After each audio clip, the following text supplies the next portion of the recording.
On the 23rd of April, 1845, William Welch Deloitte made the first entry into his time ledger. With a stroke of a pen, he set off a series of connections that has grown into a global organisation of over 330,000 of us.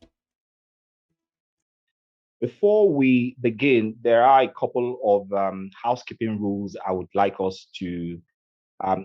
to just communicate so that we can sail smoothly afterwards. First is there is a functionality at the bottom of your screen. It's called the Q&A functionality. That is where you're going to be putting your questions. So please do not use the chat button for your questions. The chat function is for interactions. Happy for you to use it, but basically for interactions, not for asking your questions. And I would also advise that if your mic is not muted and you're not speaking, please just mute your mic and you also have your video off. I will then encourage every one of you to please participate. So ask as many questions as possible. We will try our best to address all of the questions that are asked. All right. By way of introduction, it's important to mention that the Deloitte Nigeria Economic Outlook 2022 is basically an annual event organized by Deloitte. And it's just a way of providing deeper insights into the direction for the year when it comes to reviewing macroeconomic development and key policies of governments with regards to monetary, fiscal, trade, and other regulatory areas that will then shape the future of this country. Now, Deloitte Neo 2022 is tagged or themed Sustainable Economic Growth and National Development Agenda. And in this program, we hope to provide the opportunities for a deep dive into the topical issues that affect the country from an economic point of view. We have the agenda on the screen. We are really pleased to have the governor spending some of his time to give us the governor's address. And we will then have two keynote speakers, His Excellency, the Vice President of the Federal Republic of Nigeria, who will be talking on Nigeria's investment attractiveness and economic competitiveness. Our Minister of Finance, Budget and National Planning give her speech on Nigeria fiscal headroom, revenue, infrastructure financing, and debt servicing. Then we'll move on from there and we will then go international. Our own Dr. Martyn Davies, the Managing Director of Emerging Markets in Africa, will be taking us on Global and Africa Economic Outlook 2021. We will have two panel sessions. The first panel will focus on economic outlook, sustainable growth and infrastructure funding. And that will be moderated by Dr. Bola Adigun. Then we'll have the second panel will focus on revenue generation, business environment, regulations, and business imperatives. And that will be taken and moderated by Nsia. Okay, so at this point, like I said, we are very delighted and we're very pleased to have distinguished guests and very senior members of government with us. First on the list is His Excellency, the Vice President of the Federal Republic of Nigeria, Professor Yemi Osinbajo GCON. We also have His Excellency, the Executive Governor of Lagos State, Babajide Sanwo-Olu, ably represented here by the Commissioner for Economic Planning and Budget, Honorable Sam Idube. And we also have the Honorable Minister of Finance, Budget and National Planning, Mrs. Dr. Zainab Ahmed. Now, without wasting much time, we'll just, okay, we also have the other members of the panel, distinguished ladies and gentlemen who are going to be discussing the two issues which I already introduced. And like I said, without wasting much time, I will invite the West Africa CEO, Fatai Folarin, to give us the welcome address. Please welcome Fatai Folarin. Fatai. Thank you. Good morning. The Vice President, Federal Republic of Nigeria, His Excellency, Professor Yemi Osinbajo, the Executive Governor of Lagos State, Mr. Babajide Sanwo-Olu, the Honorable Minister of Finance, Budget, and National Planning, Mrs. Zainab Ahmed, distinguished speakers, panelists, participants, ladies and gentlemen, good morning. I warmly welcome you to this signature event of Deloitte Nigeria, the Nigeria Economic Outlook 2022. Actually, the fifth in the series of this event hosted by Deloitte Nigeria. At the beginning of each year, we at Deloitte strive to bring together public and private sector participants to brainstorm on the economy and to look into what the future holds for Nigeria.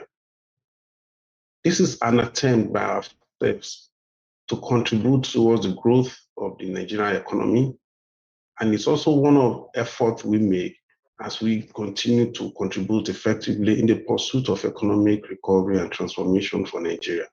So as a firm, we're delighted to host this event as one of our ways of exhibiting our mantra, making impact that matters in our society.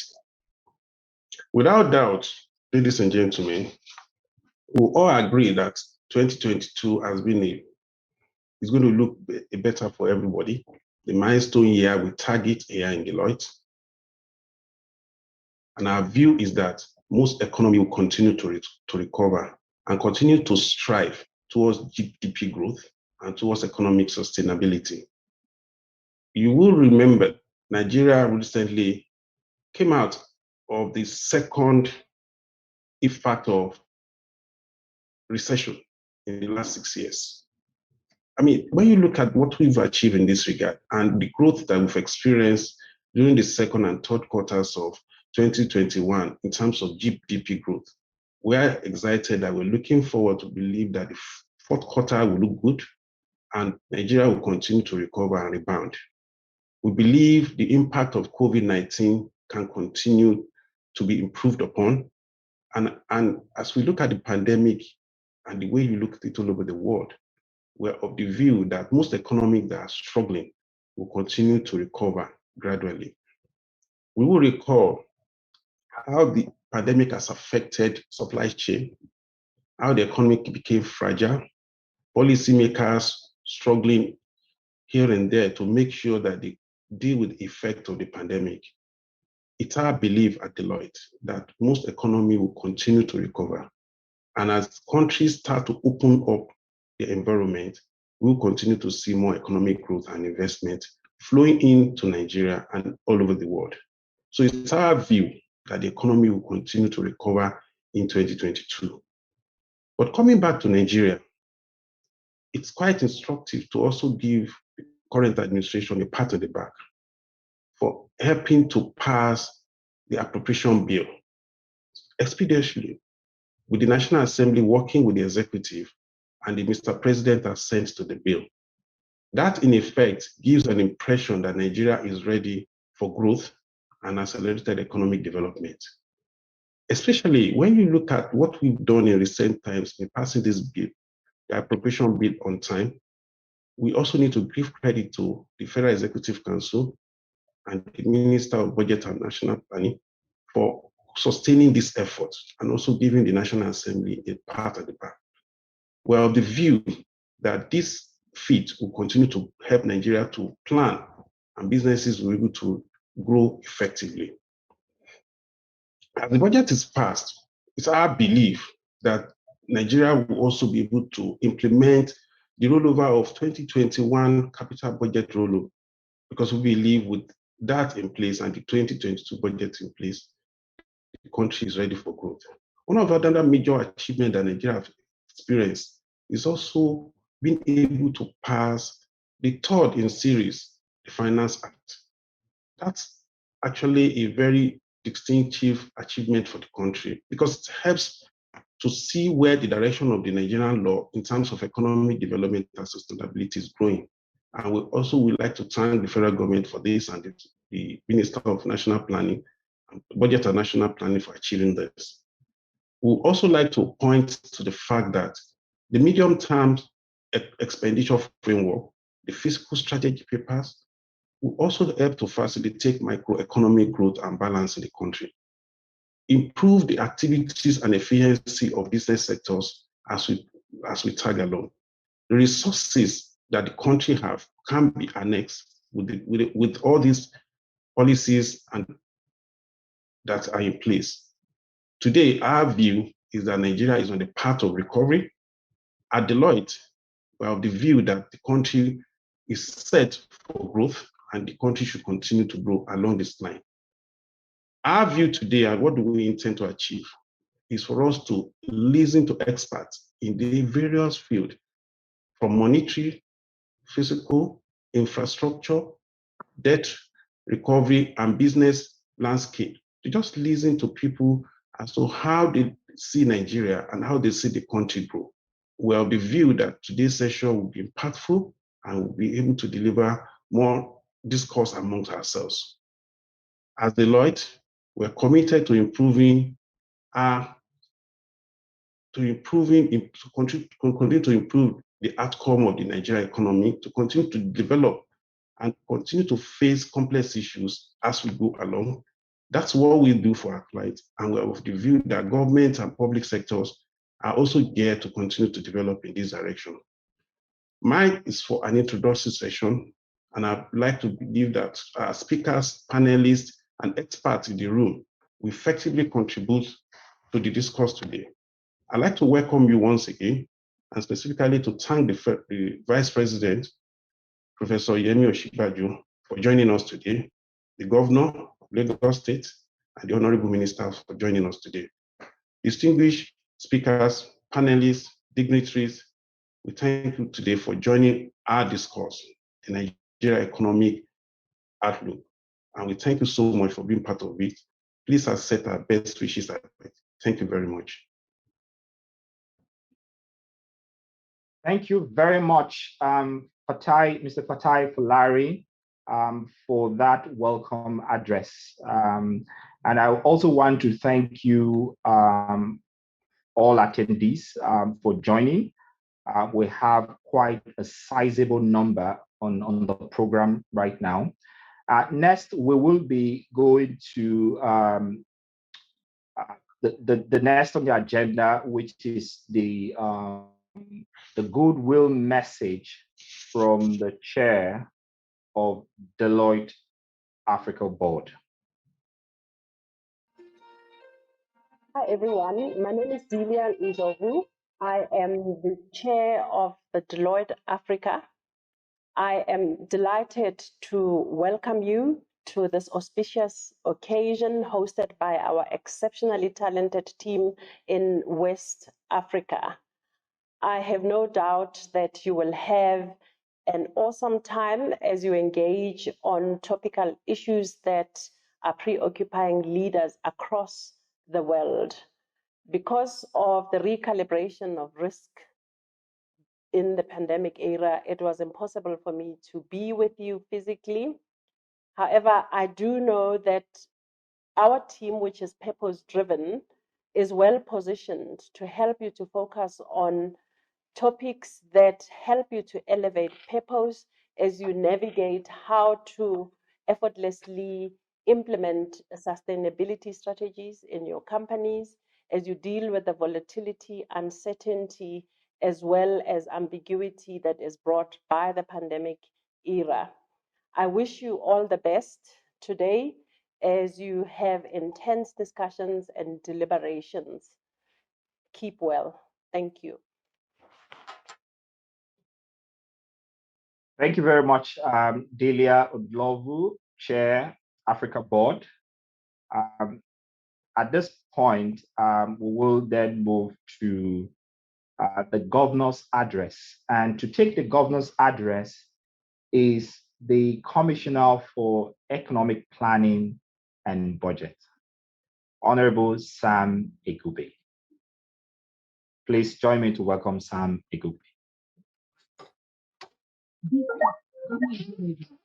Okay, I think the information I got now is the governor is not ready. He's still looking to make the presentation himself. So while we wait for the governor, at this point, we will then move forward to invite His Excellency, the Vice President of the Federal Republic of Nigeria, Professor Yemi Osinbajo GCON, ably represented here by the Executive Secretary and CEO of NIPC, Nigeria Investment Promotion Commission, Mr. Emeka Ofo.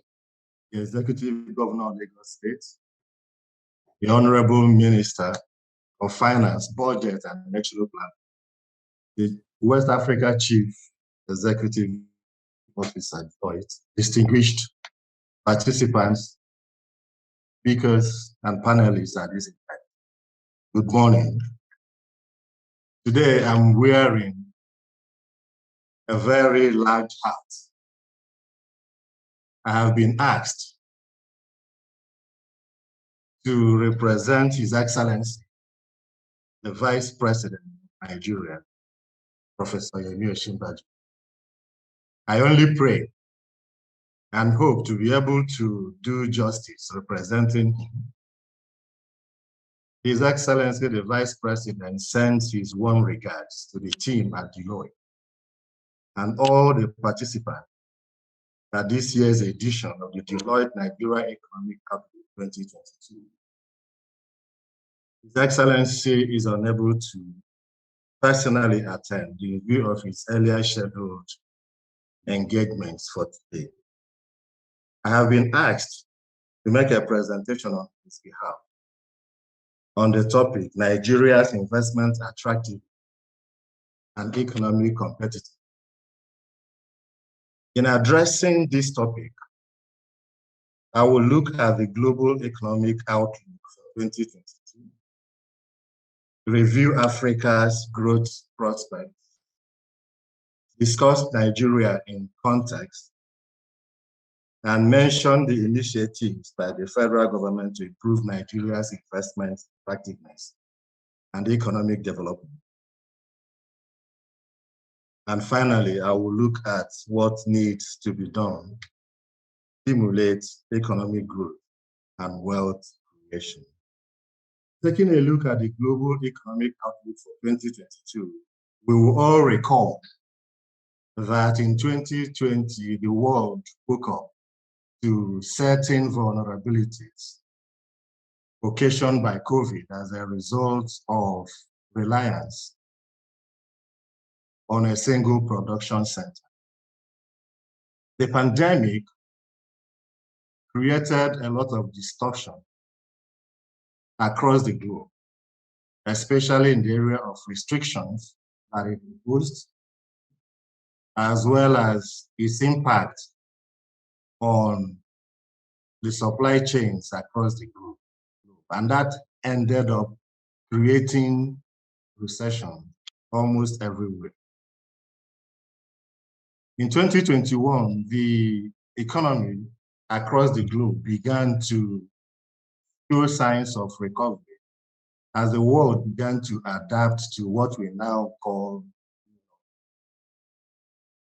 certain lexicons were introduced into our lives: social distancing, campaigns for vaccination coverage, deglobalization of manufacturing activity by MNE. Despite the marginal success achieved, 2022 is still enveloped with uncertainty, especially as we've been hearing about new variants of We heard of the Delta variant. We heard of the Omicron. And now we are hearing about the variant that combines both Delta traits and Omicron traits. And I think they call it Deltacron. But behind all these, we expect that the world will continue to make progress in terms of increasing economic activity. I would like to look at Africa's growth prospects. I would like to say that it is real.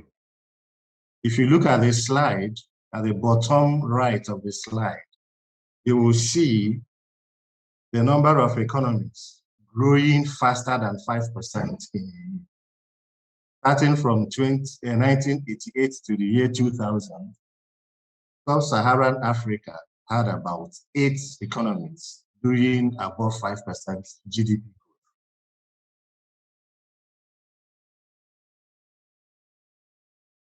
From 2000 to 2010, Africa's contribution rose to 18 economies doing greater than 5%.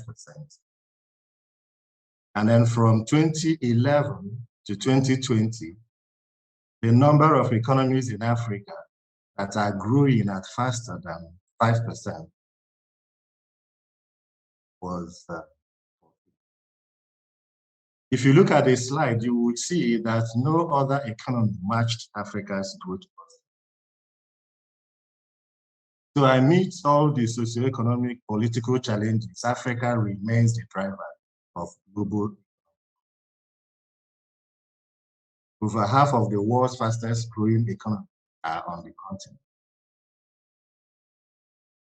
In Africa, we expect that economic activities will continue to increase despite those uncertainties associated with COVID-19. We see growth in such areas like telecommunication, retailing, banking, and so on, especially when we consider the opportunities provided by the African Continental Free Trade. While we see a lot of prospects and growth potential in Africa as a driver for economic growth, it is also important for us to highlight that there is need for bold transformative reforms in order to sustain the growth potential that we expect. I will now look at Nigeria in context. NIPC, Nigerian Investment Promotion Commission, which is the agency of the federal government of Nigeria, that has a mandate to encourage, to promote, and attract investments into Nigeria. We received feedback from investors. Usually, we engage them to ask them about their feel about the business environment. And these are some of the comments or feedback NIPC got from them. The ones that are in red highlight the ones that are frequently mentioned by investors. The issue of corruption, the painful and long unpredicted government approval process, the lack of access to long-term capital. They raise concerns about FX, getting FX and exchange. They mention security challenge and then difficult operating. And these are some of the areas that will require intervention. But I would like to mention that the federal government of Nigeria has made a very high commitment to improving Nigeria's business environment. They've introduced specific reforms to ensure that Nigeria's business environment improves on an ongoing basis. You'll recall that in July 2016, the President of Nigeria, His Excellency Muhammadu Buhari, inaugurated the Presidential Enabling Business Environment Council, PEBEC. The essence of that inauguration was to empower them to remove critical bottlenecks and bureaucratic constraints in Nigeria. They introduced several reforms, initiatives, worked with participating agencies of the government to ensure that Nigeria moves up its ranking in the World Bank Ease of Business. The activities of PEBEC and NIPC and other agencies, ministries, departments, and agencies of government saw significant improvement in Nigeria's ranking.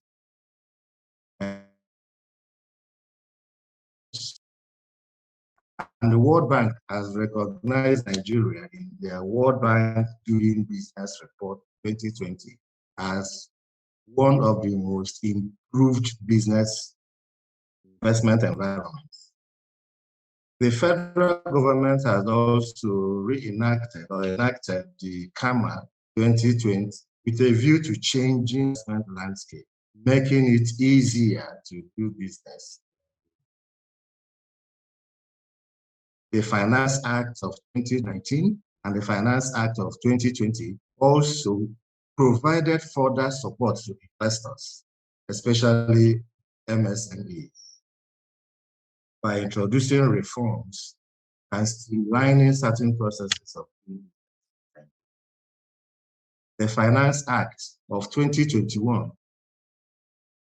went further to provide tax reforms to combat the negative impact of COVID-19, with a view to also generate more revenue, and then also provide support, investments, and ginger economy.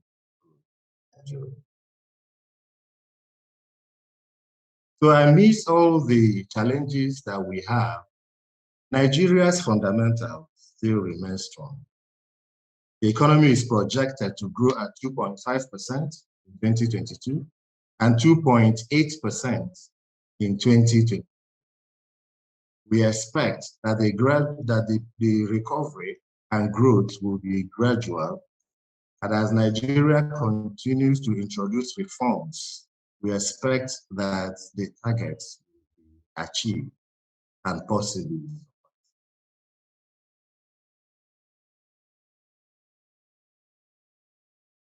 This slide shows the economic drivers and enablers, the growth enablers.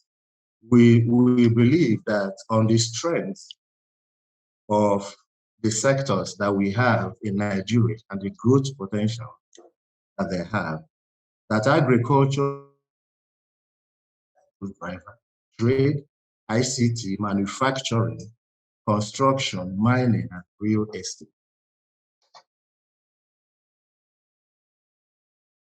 The next slides will look at sustaining growth and stimulating wealth creation.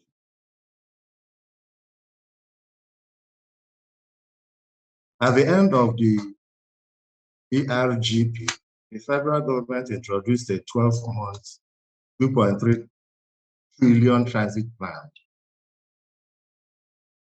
that focused on some of these areas, providing support and intervention in specific areas. They looked at local content and self-reliance, provided funding, special funding, that's the economy, achieve economic stimulation, preserve jobs, and then provide for the poor with a focus on the vulnerable. The plan, the Nigeria Economic Sustainability Plan, has now led to the creation or the inauguration of the National Development Plan for 2021 to 2025. The idea behind this plan is to unlock all constraints, economic growth, inclusiveness, and sustainability of the economy to generate employment and reduce poverty. The sectors of focus in that plan, economic growth and infrastructure, public administration, regional development, social development, and human capital development. About 348.7 trillion will be required, and the funding will obviously come majorly 86% from the public sector, private sector. The public sector will make its own contribution as well. Now, looking at the FDI inflows in Nigeria over the past 20 years, we would like to mention that Nigeria experienced spikes in FDI attraction, especially when Nigeria introduced bold current reforms. The reforms in the telecommunication sector as a result of the sale of GSM license saw Nigeria's stock of FDI around 2000. When banking consolidation was done with reforms associated with it, Nigeria's FDI stock grew. When Nigeria sold oil assets to indigenous companies, we had a jump. And so we believe that Nigeria requires to implement bold, coherent, and sustainable economic to sustain growth. Opportunities. Nigeria Investment Promotion Commission has since 2017 been publishing the report of investment announcement. This report shows investor interest in Nigeria, investors that have decided to pursue investing in Nigeria, from the figure of 66.35 billion in 2017 to 90.89 billion in 2018, to 29.9 billion in 2019, and 23.3 at the end of 2020. We see that investors have indicated from across the globe and from within Nigeria their interest and intention to do business. But when you compare those figures with actual FDI flows, you will see that there is a huge gap. And we feel that those gaps between investment announcement and actual FDI, actual investments, demonstrate investment potential inherent in Nigeria. And we are saying that a more proactive, all of government approach to investor support across the federal and state government will be required to convert more announcements actually. So if the MDAs will focus on converting the low-hanging fruits from investors who have indicated interest in doing business in Nigeria by supporting them and providing all the relevant understanding, Nigeria will be able to translate a substantial portion of the investment announced actual FDI. And as we continue post-COVID-19, certain economic interaction will be shaped through rethinking social contract. We may have to do things differently to be able to get better results. We may have to revisit the future of work and see how we will be able to introduce technology more in terms of e-commerce, e-learning, product automation to reshape the workspace and consumers. We may need to mobilize resources at speed and scale and introduce changes in the business model, in material sources, and then we'll see how we can move closer to end users and localization or regions. In the advent of African continental free trade area, this is the best opportunity to begin to make inroads. Nigeria is the most prepared of all the countries in Africa in terms of its readiness, African continent. We are all aware of Nigeria's competitive advantages. There is need for us to make sure that the world knows about these and begin to take advantage of them to ensure that we are investments to Nigeria. Nigeria is a strategic location. Nigeria has the strategic time zone. Nigeria is awake when the rest of the world and a greater portion of the world countries do not have this advantage. They are awake. We have a resilient, hardworking, can-do spirit in our workforce, an optimistic, mobile population, abundant natural resources that need to be converted to manufactured output. Nigeria has huge unfulfilled demand, generous investment incentives, and the scale of opportunity. And Nigeria will continue to remain an essential component of every African strategy. It will be an error for somebody to say that he is doing business in Africa if he is not doing business in Nigeria. But we need to let the world know about these opportunities and then provide the necessary support to feel good about Nigeria and to invest in our country. Nigeria is the gateway into the African market. If you look at the slide on the left, you see Nigeria is properly positioned, and you can reach any part of Africa from Nigeria within a short period. So you could say that Nigeria somehow centrally located in a pivotal position that will enable us engage and take our. Look at the slide on my right, you see selected Nigerian companies and their network in Africa. These companies have shown resilience. They have shown presence in certain African markets. For example, UBA in the banking sector has presence in 20 African countries. The Dangote Group is into manufacturing, has presence and operation in 12 African countries. GT Bank in 10, Glo in 5, InterSwitch and Pega in 3 and 2. So we're still waiting for Mr. Emeka Ofor to come on board and complete his presentation. But you can use this opportunity to put down your questions. The questions are going to be discussed in detail during the panel session. As much as possible, we will try to cover all of the questions that we that you'll put on the Q&A. All right, so I guess we can move over to the next speaker. But just my take in terms of what has been discussed so far.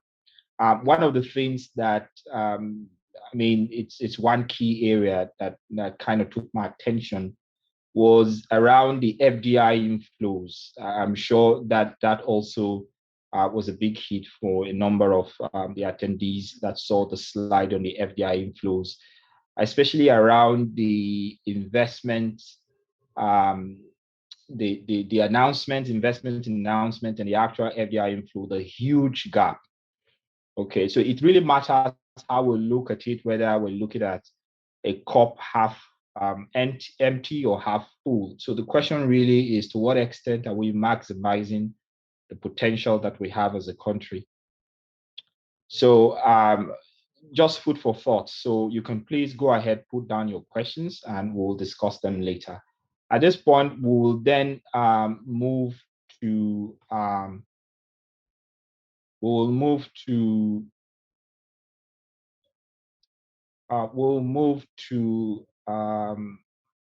the next speaker. Okay, I'm just getting a bit of some signal that Emeka might be able to finish his presentation.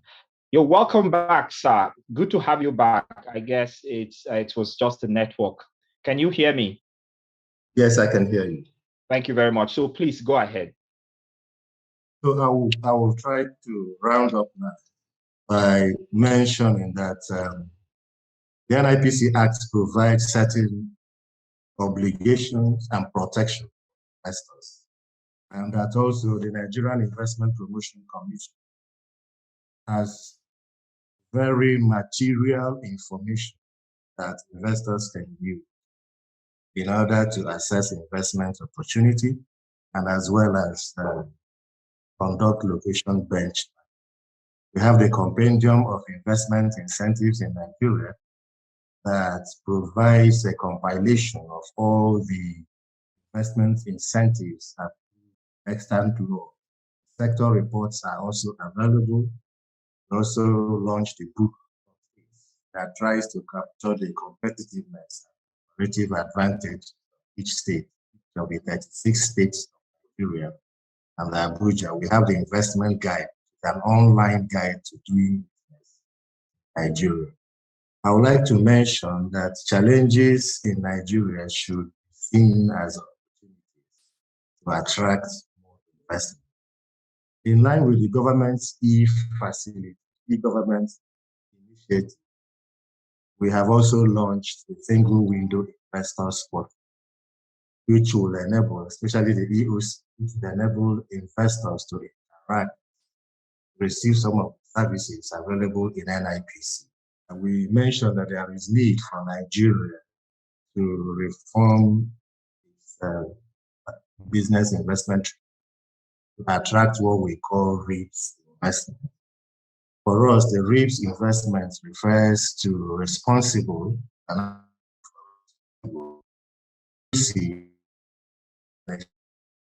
sustainable investment in Nigeria. We do not want all types of investments. We prefer investments that will comply with global standards, investments that are inclusive and mobilizes investments that are balanced. They balance investors' right to obligation and preserves the state's policy, as well as promote sustainable development objectives aligned with the 2030 development. So we promote the REIPs philosophy, attracting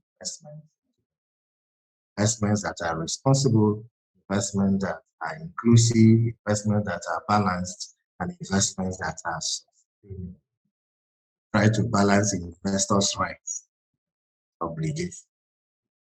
On this note, I will say thank you for listening, and I wish you the best as you continue deliberation and have a good attention. And we hope that at the end of it all, come up action plan that will enable us as investment space to attract investments. It's wealth. Thank you very much, Mr. Emeka Ofor. Mr. Emeka Ofor is the Acting Executive Secretary and CEO of NIPC. He is representing His Excellency, the Vice President of the Federal Republic of Nigeria, Professor Yemi Osinbajo GCON. Thank you so much for the insights. I reckon that we have some questions. We are not taking those questions now. We will try to fuse those questions into the panel session. Thank you once again, Mr. Emeka Ofor. So right on, we will move to the next keynote speaker. The next keynote speaker is the Honorable Minister of Finance, Budget and National Planning, Mrs. Dr. Zainab Ahmed.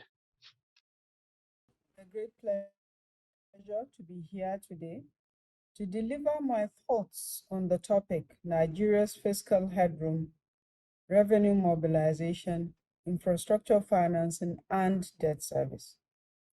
Deloitte's Economic Outlook has become an important annual event for providing insights into macroeconomic and financial developments and direction of the federal government for each fiscal year.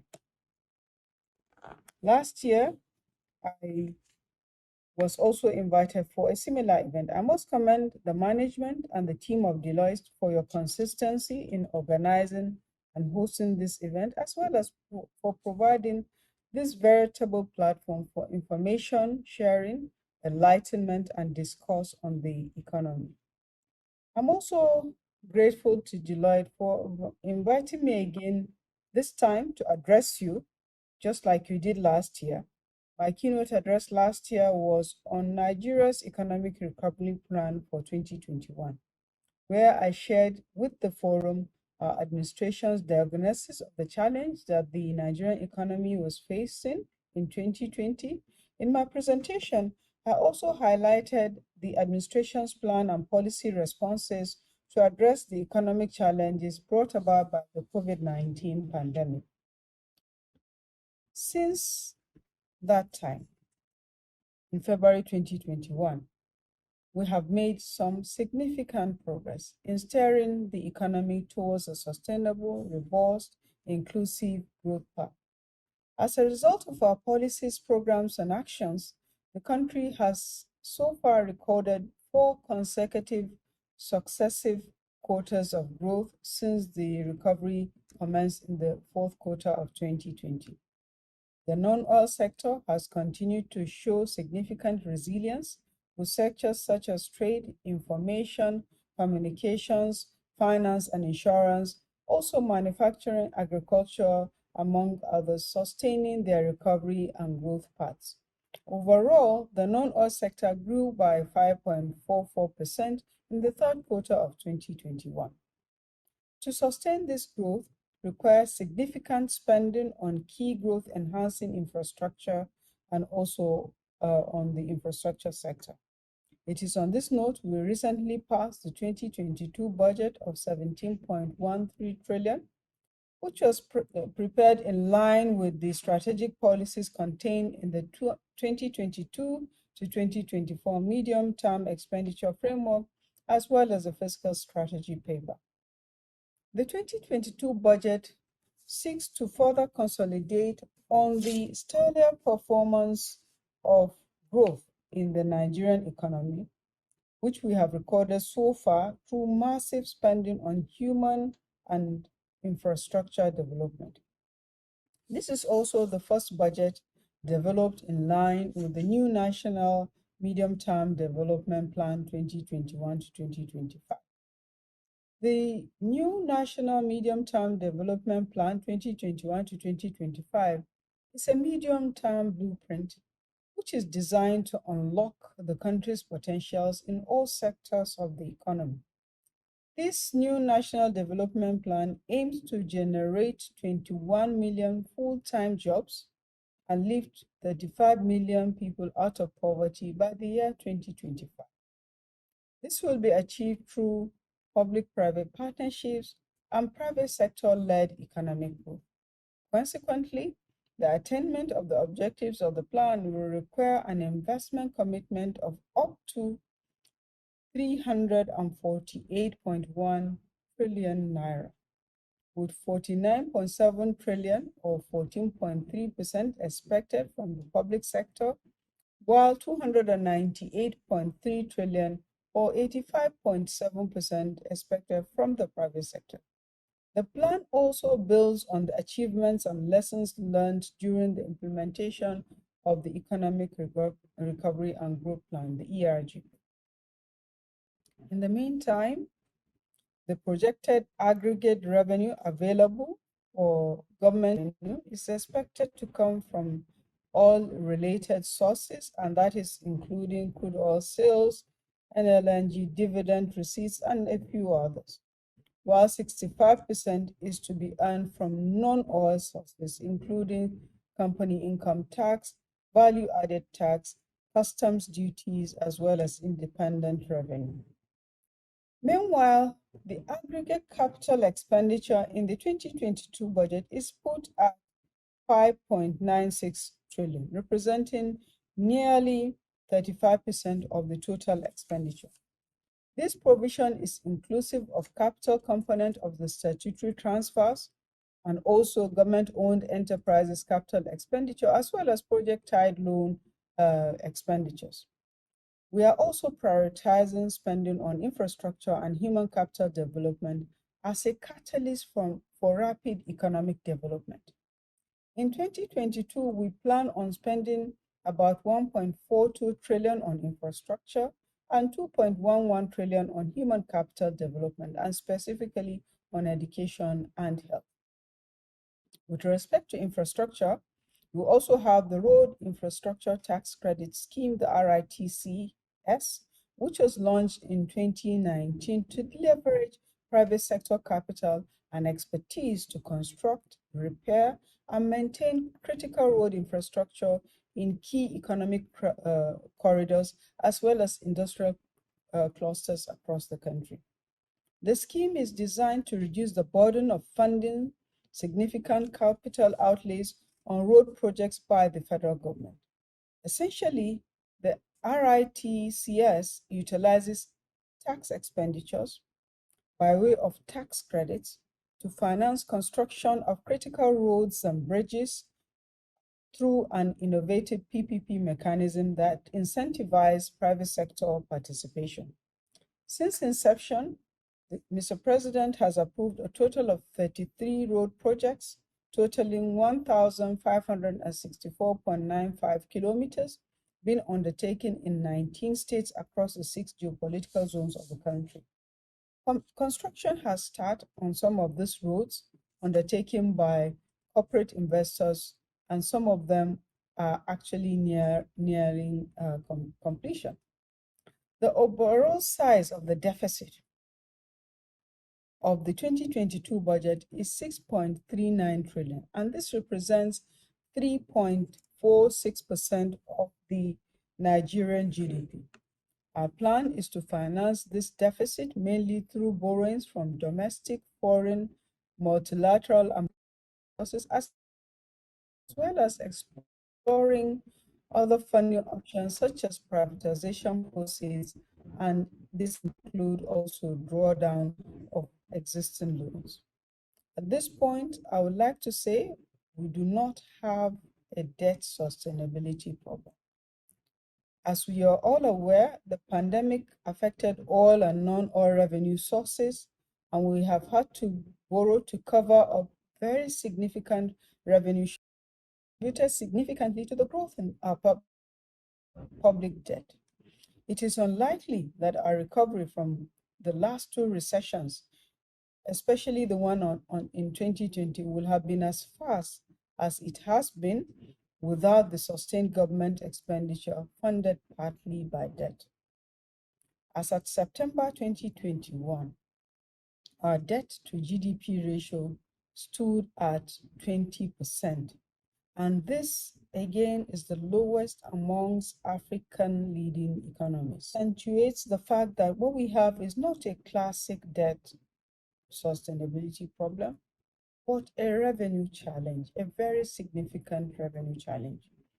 Notwithstanding this, we continue to make significant progress in our domestic revenue mobilization efforts through significant reforms and also through the programs initiated by this administration. As a result of these reforms and programs, the federal government's share of non-oil tax revenues totaling 1.6 trillion as at November 2021. And this represents 119% over and above the targeted figures. Subsequently, companies' income tax, value-added tax collections achieved 115% and 165% respectively above the prorated target for the same period.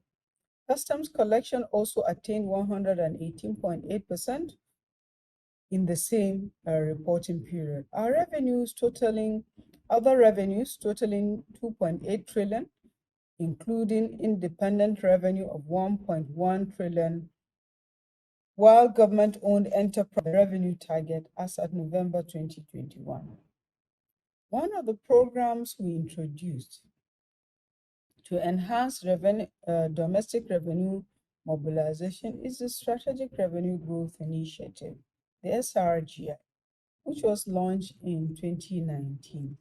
The goal of the SRGI is to significantly grow our revenue to GDP ratio from the current 8 to 9% to 15% by the year 2025. The SRGI has been built initially on 3 pillars. Now we have revised it to 4 pillars. And the first pillar is achieving sustainability in revenue generation. The second is identifying new and enhancing the enforcement of existing revenue streams. And the third pillar is achieving cohesion in the revenue ecosystem. That is to mention specifically our people and our tools. And the fourth pillar is to enhance and strengthen revenue administration to improve compliance.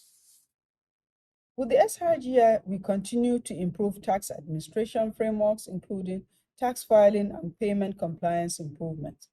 We also are able to enhance independent revenue collection by optimizing the operational efficiencies and revenue generating focus of the government-owned enterprises. We have also been able, through the SRGR, block fiscal drainers like subsidies. Leveraging technology and automation, and also identifying and plugging revenue leakages to enhance tax compliance and reduce tax evasion, amongst others, have all been achieved as part of the focus of the SRGR. The SRGR has been the initiative that has brought about the institutionalization of the Annual Finance Acts. Subsequently, the Finance Act has become our annual fiscal tool to reform some sections of ex-ante tax laws. For the Finance Act 2021, for example, we have introduced new taxes such as the 10 naira per liter excise duty on all non-alcoholic, carbonated, and sweetened beverages. The Finance Act 2021 has also introduced a 6% tax on turnover of e-commerce businesses by non-resident companies doing business in Nigeria. As I conclude, I want to assure you that the federal government is committed to providing the needed support for a robust private sector-led macroeconomic environment. We will continue to do this through the implementation of the strategic fiscal policies that attract foreign direct investments, enhance business expansion, and improve the living standards of the Nigerian citizens. Excellencies, ladies and gentlemen, I look forward to receiving the communique of this evening, and I wish you all very happy deliberations. Thank you very much for the opportunity to participate in the forum. Thank you very much, the Honorable Minister of Finance, Budget and National Planning. At this point, from what we can see, there are quite a number of questions. I think the presentation by Mr. Emeka Ofor has generated quite a lot of interest. And we think it will be good to bring back Mr. Emeka Ofor so that he can immediately address some of the questions, maybe not all, but there are quite a number of questions here, address some of the questions that have been asked. Mr. Emeka Ofor, if you don't mind, you can just come back, put on your video so that we can take a couple of these questions. Thank you very much. So I'm just going to read a few of the questions that has been asked. There's a question here around what is the level of our preparedness for the African Continental Free Trade Agreement? What is our level of preparedness in this regard, Mr. Ofor? Thank you. I mentioned that Nigeria is more prepared than most economies in Africa. You will recall that prior to the launch of the African Continental Free Trade, the president inaugurated work on the National Action Committee that will work, and then also the readiness plan was also looked at. So it was like a survey to see Nigeria's readiness. So presently what Nigeria has done is to set up national action that is looking at all that needs to be done to ensure that Nigeria plays its role. That committee is already in place and working. A lot of things, especially in the areas of services. Right now they are working on the area of investment. So the negotiations are in place. And sensitization also, another key thing that Nigeria is to ensure that all the participants in Nigeria, the manufacturing sector, and so on and so forth. So that is very crucial. Stakeholder engagement, sensitization activities have been going on, and we believe that as Nigeria continues to force, we should be able to play and then take advantage of the advantages inherent in the African continental. Thank you. All right, thank you, Mr. Mecca, for just related to that is another question around the factors. I guess, I mean, you've explained how prepared we are, especially from the angle of some of the activities that have been carried out to ensure that we take full advantage of this agreement. There's a question here from Eunice Okunola. The question is around, again, very related to the first question, which is there is significant risk in terms of over-dependence on oil, and which we have no control over, instability due to security challenges, inflation, gross unemployment, bureaucracy. While preparing, while doing all of these things to take full advantage of the agreement, how do we address these issues? Would this not negate the full impact of this of what you're doing currently? I guess that's basically what the question is saying. So the key issue for Nigeria is diversification. And I think if you look at, if you remember my presentation, you will notice that I mentioned that we have achieved in Nigeria fields of the diversification of Nigeria's economic base. As it is, Nigeria has grown significantly in terms of our economy, GDP, based on what has happened in the non-oil sector. Yes, we will not drop the oil sector.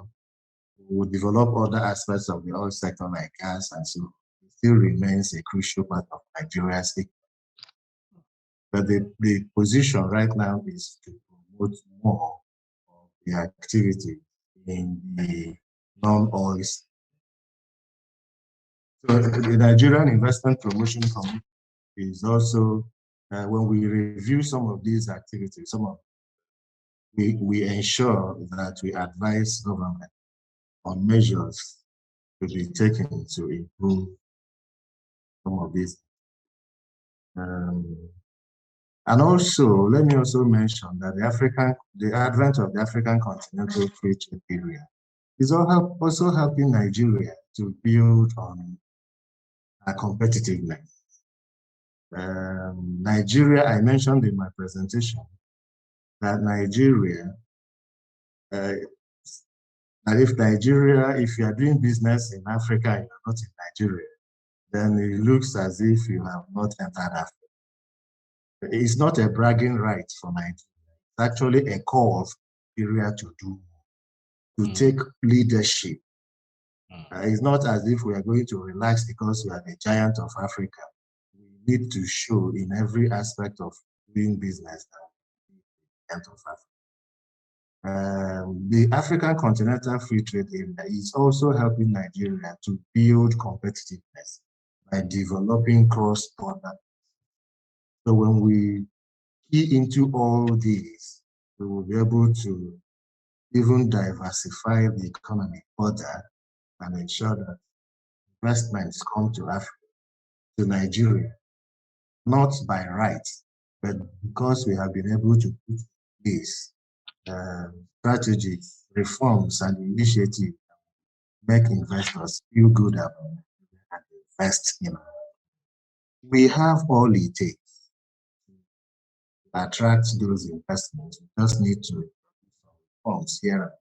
Then we have to be very, very intentional about the reform. It could just be 2 or 3 key reforms that we need to see the investments. Yeah, thank you very much. So, I mean, it's no doubt that the agreement, creates quite a lot of potential for Nigeria. And from what you said, we have a vantage position. Hopefully, we'll be able to maximize the full potential that comes from this agreement. You are sitting at NIPC, and your position, your role is very crucial to bridging this gap in terms of FDI. There is a question here from Ekunife Okoli. He says that the huge gap between the foreign investment announcement and the actual inflow is very insightful, and I fully agree. Would you agree that this will be attributable to political instability, insecurity, forex restriction, and poor ease of doing business? So I guess this is kind of directed towards the whole ease of doing business. I mean, what you showed in your slide it's massive. Looking at the difference between the investment opportunities and the actual FDI. Clearly, these are. It shows there is potential, but the question really is, are there other issues that could have created this gap? So we realize that there are challenges doing business, not only in Nigeria, but across the globe. Every economy has challenges in their doing business pattern. So in order to bridge the gap, I would like to briefly explain that before an investor or a prospective investor makes an investment announcement, declares their intention to invest in an economy, they would have gone through. Usually they start with a long read that says this is the where we like to invest, maybe about 20.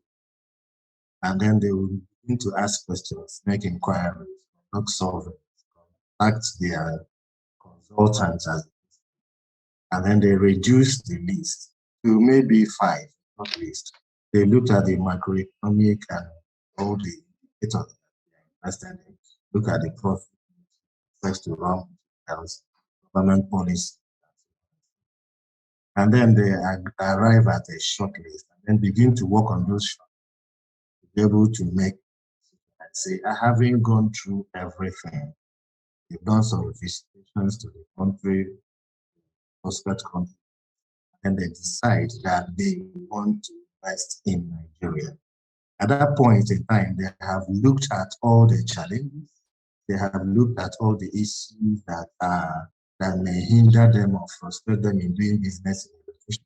And they say, okay, we have decided to invest in Nigeria. So it's not essentially the issues that the person mentioned, but it should be noted that when this decision is taken, the next thing for us as a country and as a commission, as a government, is to partner, work with those investors that have made those decisions. We see them in NIPC, we actually see them as low hanging. Somebody has gone through the agent process, benchmarking, taking location decision. The next thing for us is to work with, support them, and hold them, attend meetings with them, work with other NDAs to ensure that their move is seamless. And that's why we encourage investors that want to invest in Nigeria to talk to NIPC first, because we are the friends of investors inside the government. so we can handhold them to navigate through some of these. So yes, I agree that there are challenges to doing business. I agree, but that challenge also occurs in several other economies, both developing and developed economies. I agree that there is need. We do not hide the fact that there are. But some of these challenges are also opportunities that investors will also take. Let me say that where the opportunity, some of the reasons why in my slide I mentioned that GDP growth or growth in Africa was higher than most economies was simply because their opportunities are higher in Nigeria, in Africa, than the rest of the developed world. So the need for us to look at those investors, we encourage investors to look at those challenges and then we'll see how we can and build better economic base for our improve the business environment is very, very crucial. As long as we continue to improve the business environment in terms of quantum, yes, those are yes, opportunities we can take advantage to attract even more. All right. Thank you for that very comprehensive answer. So maybe we'll just switch this a bit. I also reckon that you made mention of the future of work in your presentation slide. I actually took note of that. So there is a question here that says, what is the plan of FG in terms of the future of work? As we all know, the pandemic has changed the world over. You know, there is this Bob Dylan song that says, the times have changed, you know, the times are changing. So it's a totally different ball game now when it comes to the future of work. What is the federal government doing in that respect?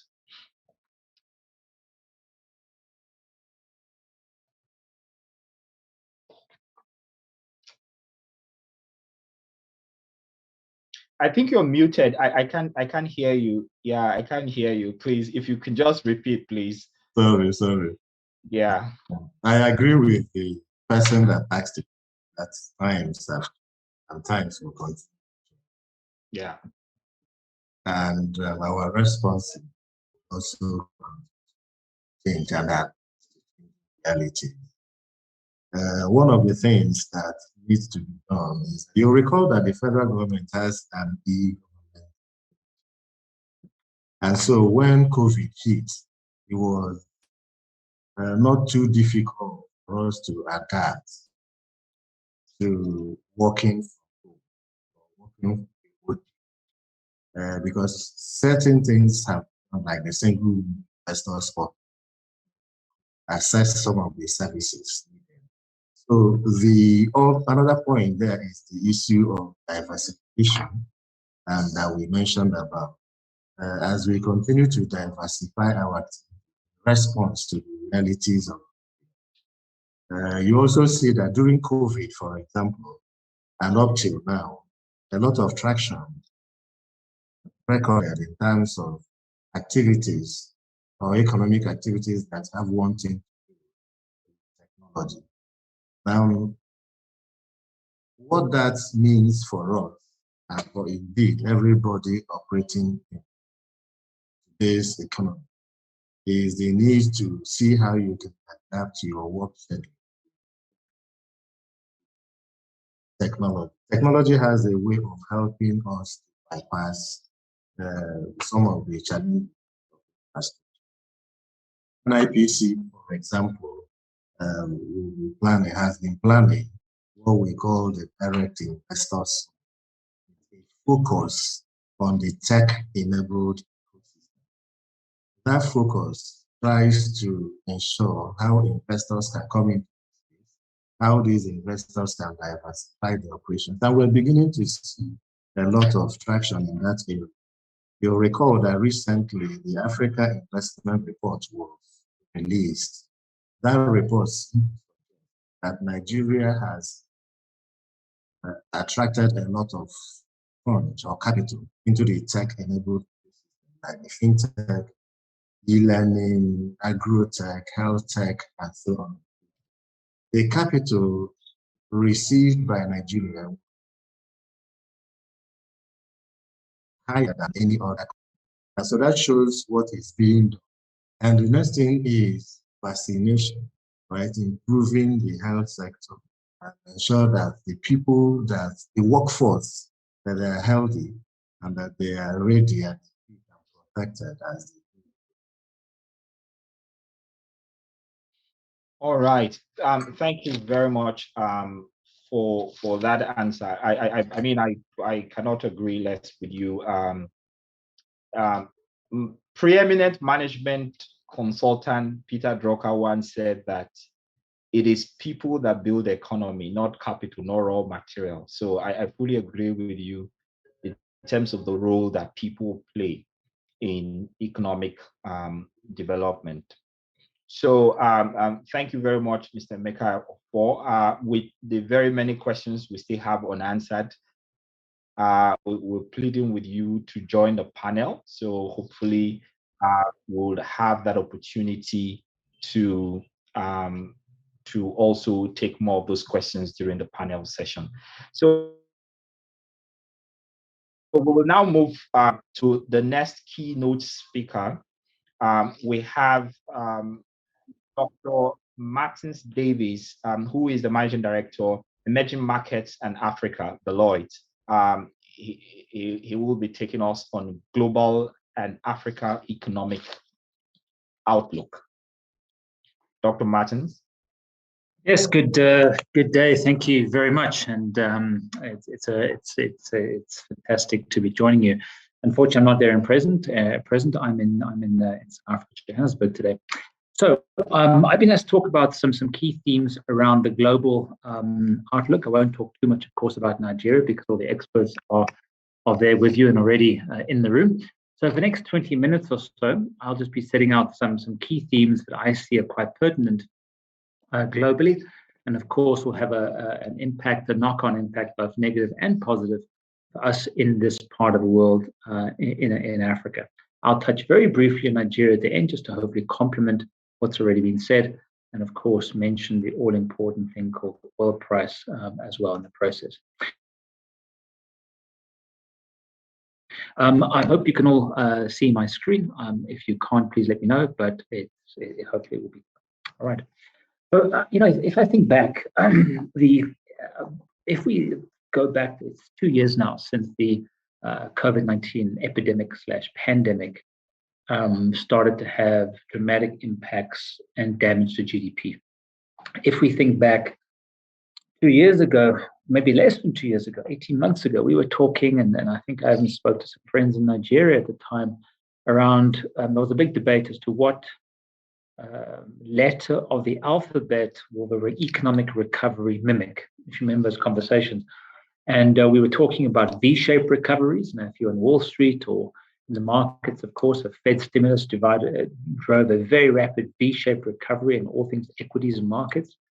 We spoke about a U-shape, and the U-shape probably, I think with hindsight, we could say Asia, a China-driven Asia has been a U-shaped recovery. We spoke about W-shape, which has been very much the case in most of our countries, where you'd have sort of stop-start, stopping or disrupting, perhaps restarting the economy. Another wave would come, and then we'd restrict again. So very much an erratic sort of GDP forecast and recovery. And W-shape, I think, has played out very much so in large number of economies. And the last one was an L-shape one, where countries with pre-existing structural weaknesses came into the crisis in early 2020 in a very weak position. As I mentioned, I'm down here in South Africa right now, and South Africa certainly falls into that bucket of countries. And the L shape talks to a rapid decline, but an incredibly slow, gradual recovery, slow burn, if you will, and indicates an inability to structurally reform and thus hasten a move out of crisis. So if we think back, I mean, that's pretty much played out. And I think one other thing that I'll talk about today shortly is the marginalization of the global South. It's not so much deglobalization, which was very much the word being used during the previous Republican Trump-led administration with trade tariffs and barriers and the like. But I think it's marginalization for the global South, and that's particularly the case when it comes to sub-Saharan Africa. So that's just a brief introduction. It's great to have, rear view. History is 2020 vision, and to look the last 2 years to see what has happened has been quite a learning experience for all of us. And we did get one thing wrong. This is a slide I've constantly updated, and it's something which is still playing out, of course. But the W scenario, the one thing we got wrong is, and I've seen how I've had to change the slide a lot in the last year or so, is we expected. Well, let me step back. I've always said it's impossible to predict the economics when one does not understand the behavior of a virus, and that's very much been the case. And perhaps in the early part of 2022 now, maybe there's a sense of complacency, but I don't want to be a fearmonger. So where it's wrong, we envisioned waves, but a reduced amplification over time of those waves and ultimately diminishing. We didn't see reduced amplification. We saw high amplification, at the very least in terms of contagiousness of the respective variants as they emerged of COVID-19. And that was, again, because we simply did not understand how the virus behaves in different circumstances and certainly geographies. But this W scenario, as mentioned, has been very prevalent in recent times. Certain countries, of course, continue, well, the main one, China, more on that shortly, continues to pursue a zero tolerance policy towards COVID. New Zealand to an extent as well. But pretty much the rest of us have given up. And countries in our part of arguably have not been in a position to lock down because of a lack of fiscal headspace and just the nature of our societies. And an Indian journalist said it so well last year when he said that in Africa, or in India's case, I'll just replace India with Africa, it was not so much social distancing as it was social compression. And that talks to how we stereotypically live in large swathes of our countries and our continent. So moving on, the Great Divide I mentioned, just by way of introduction, and talks to vaccinations and the usual, albeit virtual, Davos session last year at the World Economic Forum. We sort of saying the best economic policy then, at least, was a vaccination. And this certainly played out. I think for countries, and you were talking about it earlier, commodity-driven countries, perhaps this is somewhat less of a factor to GDP when you have economies or countries or regions that are very dependent on receipts from travel and tourism. Think Indian Ocean Rim islands, typically. Think small economies like Botswana, Namibia in Southern Africa. Think Kenya to an extent. Think certain provinces in South Africa, KwaZulu-Natal, Western Cape, which are highly dependent on tourism flows. The COVID story has certainly dramatically impacted this. And when I talk about marginalization, it's effectively marginalization measured through 4 flows. Each one it will be different in the nature of each economy. The 4 flows: trade in goods and products, less so; trade in services, particularly on the tourism side, dramatic impact; trade in capital flows, reduction in foreign direct investment; and ultimately, which is very prevalent for us right now and will be into future, or globally, has been labor flows, i.e. people and talent flows. There's been significant barriers imposed on flows of labor over the course of the last 2 years. And this certainly reinforces the word I use, marginalization. So again, Nigeria is quite a sorry performer, to say the least. But vaccination rates, clearly these are countries, real or perceived levels of safety where people can interact, be it domestically or foreign travel and the like, tourism and the like, and thus allow the continuity of the generation of GDP. And I think this 2021 story has certainly been a vaccination story. What started off as in most cases, what started off as a supply side constraint has quite rapidly morphed into a demand side constraint for a multitude of reasons, particularly in our part of the world. And this is something which I think we need to start to address in anticipation, possibly, who knows, of another wave coming through. So moving on, and again, as I said, is that this issue of marginalization of the global South, and it talks to, these are some very recent World Bank slides that I put on the slide here, it just talks to the muted recovery, the inability of states to have a fiscal headspace, i.e. money, be it helicopter money or US Fed style, to spend their way out of crisis and result in this dramatic recovery. If you're looking at sort of the US recovery in the last year and a half, 2 years, it's the fastest recovery of the US economy from any crisis ever, which is really quite dramatic. It just talks to the bazooka stimulus of the US Fed, something that's certainly not the luxury that less developed countries have, particularly on our continent. And also the quality of the spend and the ability to using technological platforms to, you were mentioning earlier, the speaker was talking about the future of work, the technological platforms allowing labor, the continuity of labor and generation of GDP in the process.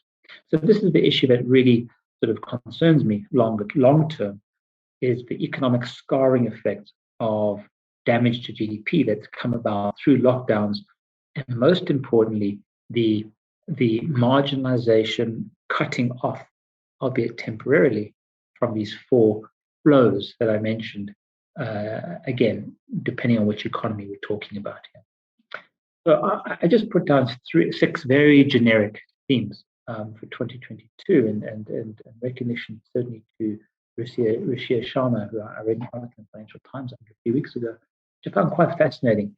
And I've adapted some of this and added some of my own thinking around 6 key themes that we need to consider for 2022 at a macro level. Is if you are in China these days, this year or next perhaps will be China's peak population growth, peak population. The population's growing, is falling off a cliff.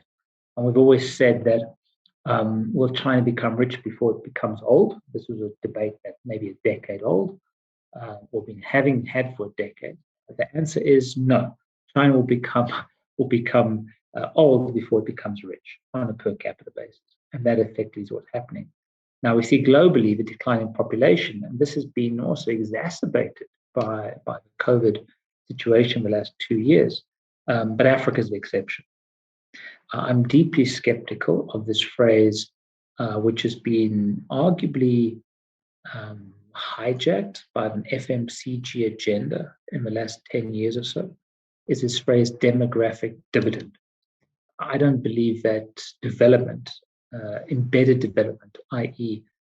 Real development is an embedded middle class in a country, a middle class that is crisis resistant. That is development, I believe. And I don't believe that very high population growth rates somehow automatically result in development. I don't see that at all. And I think the most important ratio here is the ratio between productive employed workers and dependents. And when there's no point in having high population growth rate, when a large chunk of that population is not of working age, then they become dependents, not productivity enhancers or wealth generators. So this concerns me a great deal, and it's something which there's no correlation, I would say, between high population growth rate and development. Even I lived in Asia for many years in the 90s, and it's a fallacy. To the exact opposite happened. As a population growth rate started to drop dramatically, so these economies were growing at 6, 7, 8, 9% plus every year for a decade or 2 decades plus. The high growth came about with the reduction in population growth rate. This is something which we in Africa dramatically need to address. And some interesting lessons in recent times from a country like Bangladesh, arguably. Peak China. Have we reached peak China? The Chinese would say clearly not, but it's an interesting question. And China this year has had 3. China's a major investor, or at least financier of infrastructure. I think a large chunk of Nigeria's national debt is owed to China Exim Bank, China Development Bank, the so-called policy banks of Chinese state, who engage in strategic infrastructure lending. There's been 3 domestic issues in China that have impacted their growth trajectory. And this is all sort of self-caused, if you will. There's no external here. The first one, as I mentioned, is zero tolerance for COVID, which is cutting China off to an extent of certain flows. But at the same time, they're sort of restricting, and quite restrictive internally has been, and very erratic in recent times because of response to Omicron, has certainly undermined GDP to an extent. The second issue is the property sector. Property sector accounts for roughly 30% of China's GDP, and that has become more sluggish in light of recent scandals or lending issues. Evergrande, big property development company in China, one of the biggest, Exhibit A. And thirdly, the Chinese state clamped down on tech this last year, which has been quite surprising and very impactful to the domestic economy. But have we reached peak China? I think we've certainly reached peak Chinese capital lending to Africa. I think that passed quite a long time ago. I hope the interest in Africa continues, but it's up to African states to compete for Chinese capital rather than just expect it, through geopolitical means every 3 years at the FOCAC summit. Debt trap. The debt issue, of course, this is only natural. If we look at precedent, we go back to post-September 2008, the Atlantic financial crisis, the US Fed, etc., and Bank of England, quantitative easing. This has happened again. You can just see again, look at the case of Nigeria near the bottom, the significant increase in debt to GDP over the course of the last decade or so. But the real question is has it translated into real growth in the real economy? And that is a question which I think only the locals can answer. In South Africa's case, clearly it has not. Our debt has ballooned with no measurable positive return in terms of GDP growth. So it talks to the quality of the spend and how, ultimately it's not so much about the debt per se, it's about the servicing of that debt. That's most important. Hence, countries in the EU, typically Japan, etc., even China, can run such significant levels of debt to GDP. But it's about the serviceability of the debt and the cost of the capital. We must not lose sight of. And again, inflation. This is the US is now, recent figures, I think it's 40-year high of inflation. Even a year ago in the US, a group of economists were debating, well, will the US Fed stimulus be inflationary? And a large number said no, and I think it was fairly obvious, saying that firstly, printing so much money, of course, is going to be inflationary with the amount of money in circulation. But secondly, also exacerbated by supply side constraints. And we see this particularly in the automotive industry in the US, which is a major contributor to inflation because of supply side constraints and inability to procure new vehicles. So that's playing out in various extents. But on the left-hand graph, recently from Bloomberg, thank you to Bloomberg for this, was you can just see the story of the next very soon, very, very soon, will be Fed tightening, so-called tapering, a word we learned in May 2013, when the US started to reduce its bond purchases, i.e. no more free money, particularly in emerging markets and certain economies. South Africa's included there, Egypt's included from Africa, are considered to be very vulnerable. So this is going to be a very, I think, tough year on the currency front in 2022 for many emerging markets or aspirant emerging markets. Point 5 is it's effectively it's Beijing versus Omicron right now. Can China contain Omicron? This is we'll know in the next 2 to 3 months. We've seen shutdowns of towns, cities, villages in China. The key issue is, from a supply chain perspective and global trade, is amongst the world's busiest ports, a large number are in China. And will these ports, even if one case of COVID is discovered, the port is shut down? It has been in recent months. This poses significant risk to global supply chain issues. I'll speed up things a little bit. Quick marginalization of global south. I already spoke about this, and this concerns me no end. It's up to African countries to make themselves much more attractive to capital through liberalization, through structural reform. Again, that's unique in each domestic context. Structural reform is a nice phrase of putting where you could actually say politically difficult to do reform would be similar, or reform that counters or challenges accumulated political vested interests. That's what structural reform is. And without that, I'm afraid marginalization will continue. So the Nigerian Outlook, I won't talk about this because I think all the experts are in your room and not mine. Just one thing on the oil price.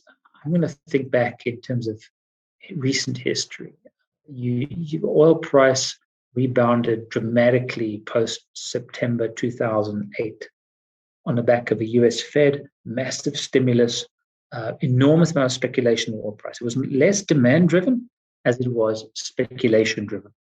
That ended in tears, if you recall, in July 2014, when the oil price started its dramatic decline south. I was in Abuja I remember thinking back in May 2014. And we had the World Economic Forum Africa Summit. And there was enormous amount of positivity and enthusiasm around Nigeria and assets and valuations, etc. And everyone was doing a deal. And no one asked one question in that World Economic Forum, the smartest people in the room, over the course of 3 days. No one asked the question, so what if oil becomes half price? Oil at the time was around $120 a barrel. Within a short period, it dropped down to $27, $28 a barrel, and the bottom fell out. So as we know, predicting the oil price is a total mug's game, I would say. So what's going to happen now? The indicator now is that there's still some strong tailwinds for triple-digit oil, potentially, which is good news for Nigeria. The differentiator this time around, seemingly, and this has been covered recently in the press, is that the ballast for oil price used to be the frackers in the US, fracking industry, where it was, South Dakota, a fracker in South Dakota could influence the oil price effectively, where there was significant investment going to the sector, and that resulted in dampening down the prices very rapidly.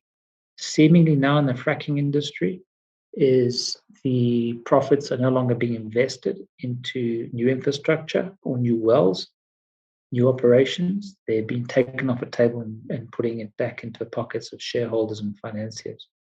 There's seemingly, this time round, there seems to be significantly less reaction by the fracking to count as a to reduce that oil price down. Now, this is very good news for Nigeria. It's bad news for countries like Kenya or East Africa generally, South Africa, who are net importers of oil. Roughly 1/4 of our import bill is oil. So I think the general sense is, I wouldn't say consensus, but sense is that there's still some robust tailwinds for an oil price to remain pretty buoyant going forward. And this is good news for Nigeria. So to conclude, again, what a very pleasant surprise, should I say, is, and a very positive, is Nigeria's been a perennial underspender on infrastructure, measured by gross fixed capital formation spend. We all know the infrastructure deficit in Nigeria is significant. I think the figure is something like $3 trillion US, something ridiculous over the course of the next 10, 20 years. I seem to recall reading that. But what has happened in the last 3 to 4 years is it's turning the corner and it's rising to a very, very healthy level of 30%, which is a magic number. All successful countries, think Asia, have roughly had about a 30% infrastructure spend to GDP, measured by gross capital formation over the course of a generation or so. If this figure can be maintained at 30% going forward, that would arguably provide you with a 2.5–3% GDP base growth before you do anything else, which is fantastic. And just as some other comparative economies there, China always shoots the lights out in infrastructure spend. Ethiopia has as well, but tapering off in recent times. But the 30% is a magic number. Anything under 20% is a really bad performance. That's South Africa, Brazil, and a few others. And then the Chinese and Asian economies typically 25–30% plus. So this is an extremely positive story. So that's my time, I'm afraid, is up. Happy to take any questions, debate, argument even, but just want to share some thoughts of some near-term thoughts as to what is happening globally and how this could play out, particularly in our part of the world and more specifically in Nigeria. Thank you very much for your time. Thank you. Thank you very much, Dr. Martins. I think that was really quite insightful, looking at what's happening in Africa and globally. So there are quite a number of questions that are popping up from your presentation. You will have that opportunity of answering those questions during the panel session. So we are asking that you join the panelists so that questions relating to your presentation can you have that opportunity to answer some of the questions. Thank you once again, Dr. Martyn Davies, Thank you for the presentation. So without wasting much more time, I will we'll just move over to the first panel discussion, which is on economic outlook, sustainable growth, and infrastructure funding. Now, to moderate this session, I have my colleague, Dr. Bola Adigun. So, Bola, over to you. Thank you very much. Hello, everyone. This is going to be the first panel discussion for this session, and I couldn't have a better panel to discuss the topic: economic outlook, sustainable economic growth, and infrastructure financing. Quickly, I'll just introduce my panelists. The first person is Dr. Shubhum, who is the country director, World Bank. Then also we have Mr. Uche Oji, who is the managing director and chief executive officer, Nigeria Sovereign Investment Authority, NSIA. We also have on the panel Mr. Ben Akabueze, who is the Director General, Budget Office, Federal Republic of Nigeria. And then last but not the least, we have Dr. Martyn Davies, Managing Director, Emerging Market and Africa at Deloitte. So you agree with me that we have a very experienced and qualified panel to discuss this topic: economic outlook, sustainable economic growth, and infrastructure financing. I mean, to set the context, right? Nigeria recorded GDP growth of 5.01 and 4.03 in Q2 and Q3 2021, respectively. And the GDP growth for 2022 is projected at 2.8 by the World Bank and 4.2 by the federal government of Nigeria.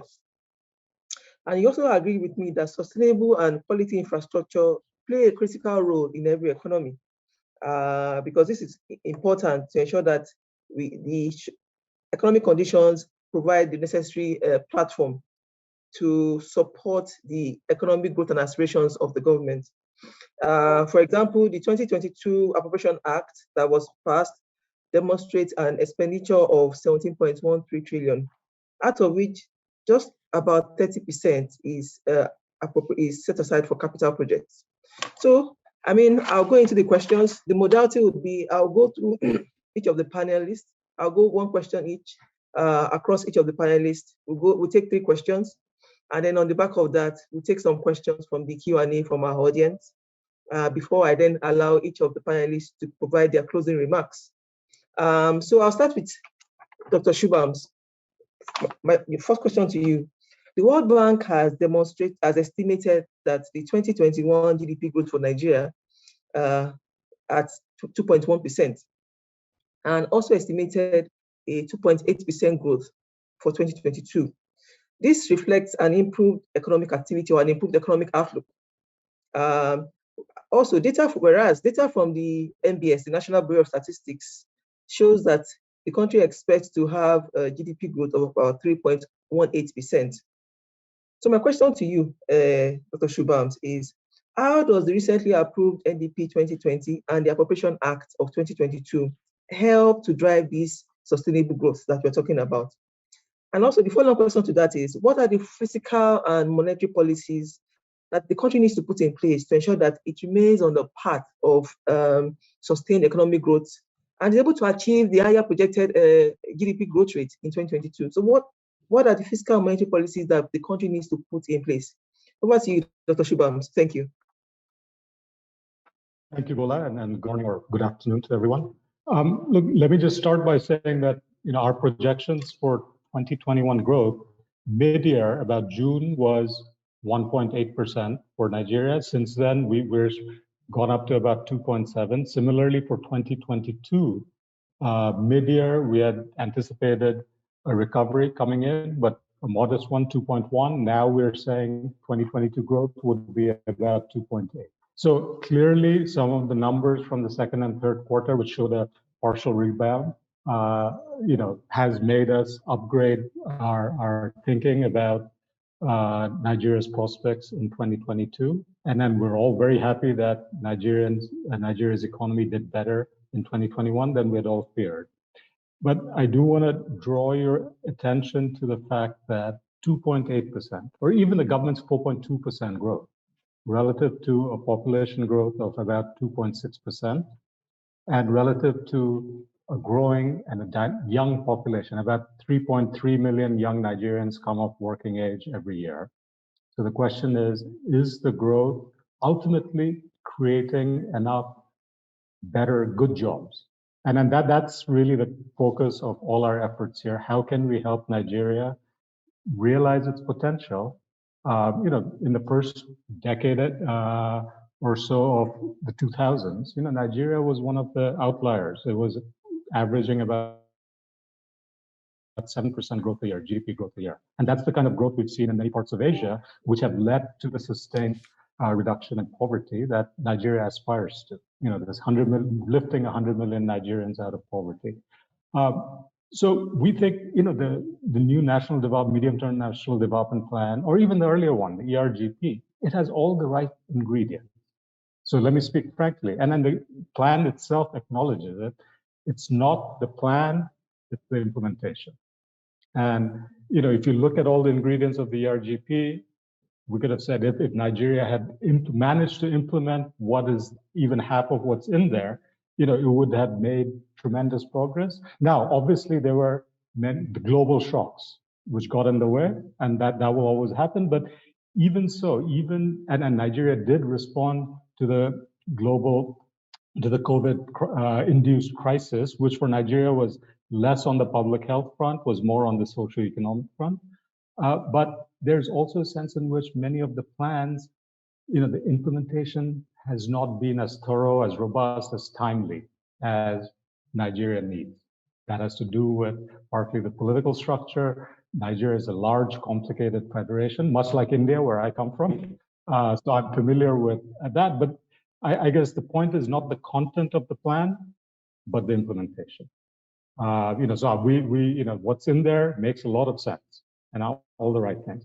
You asked about the specific fiscal and monetary policies that we think would help sustain, and then actually not just meet the government's target for 2022, exceed that and sustain it. On the fiscal front, I think it's no secret. We think that Nigeria has a choice, and then really as a national consensus needs to direct its public fiscal resources towards investments in its people, starting with the children, but youth, etc. So human capital, whether it's basic education, through tertiary, whether it's primary healthcare, and investments in critical infrastructure. Okay, the private sector cannot thrive without these kinds of investments. A lot of the financing will eventually come from the private sector, including, say, in power generation, etc. But the government needs to kickstart. So I'm happy to see Uche Oji here to talk about where the government will contribute. But you know, it's a lot of it is about the enabling environment, about the policy and regulatory clarity and predictability. Right now, the way in which the Federation's resources are being directed, and DG Ben is also here, he can speak to that. You know, we've pointed out that Nigeria could end up spending close to 2.5 to 3 trillion naira this year. Spending in the sense of foregone revenues, because it will go towards subsidizing the price of PMS. We think that's a choice that Nigeria has. There has to be a national consensus about that. Those 2.5 trillion, can it be put to better, more productive, more pro-poor uses? So that's the question we pose. We think that the government's ability to finance a lot of the necessary investments will be constrained by the, you know, kind of globally low levels of revenue Nigeria currently earns. I mean, 7% of GDP. There are only 2 other countries that are below that, and those are Yemen and Somalia, I believe. Okay, 7% of GDP cannot sustain a state. Okay. Now, Nigeria has managed to spend about 12% of GDP. That's largely come on the back of large fiscal deficits. There too, there's an issue of how one finances the fiscal deficit. A lot of the reliance in the past has been on the ways and means, which essentially is resort to central bank financing, which in turn is not only high cost, but contributes to the, you know, to us, what we see as a pretty immediate problem of very high rates of inflation, which have a direct impact on the poor. We've said over the last year that millions of Nigerians are being pushed into poverty just by the fact that prices, including of essential items, are growing by double digits, 17, 20, 25% year on year. Okay, so on the fiscal front, I think to support the recovery, but not just support it at these levels of 3% or even 4%, but to really accelerate quality of spending, actually putting the fiscal resources towards direct investments in people and in infrastructure. On the monetary and other fronts, I think it has to do with managing inflation. We think that some of the, there's a link to the fiscal, but also there's a link to the exchange rate management and other policies. A lot of the rise in inflation do have to do with trade and exchange currency restrictions in terms of imports of certain items. We completely support the agenda of increasing domestic value added, but the supply response will take time. And in the meantime, what one needs to attract, you know, the capital inflows, foreign currency inflows into the country, one needs predictability and clarity in terms of access to foreign exchange. Okay, as other countries have seen their foreign currency capital inflows, portfolio inflows even recover, Nigeria hasn't. And we think that's partly because of uncertainty or lack of clarity around the exchange rate management and access to FX. Lastly, I heard Dr. Martyn talk about, you know, the prospects for Nigeria, the implications for Nigeria of the increase in crude oil prices. Ironically, Nigeria is at a point now where that may not be such a good thing because, you know, oil production can go up and therefore crude oil revenues may, you know, increase, which in some sense is a good thing. But if the fiscal cost of PMS subsidies, gasoline subsidies will also go up. And right now, you know, it's hard to come up with an exact estimate, but our sense is that further oil price increases in oil prices may actually end up having a net negative impact on Federation revenues. It's not guaranteed. We hope it'll be a positive impact, but so it will help, you know, broader economy, but in terms of the direct impact on the fiscal situation or on the balance of payments, it's a bit more complicated than one might think. Let me stop there. Thanks.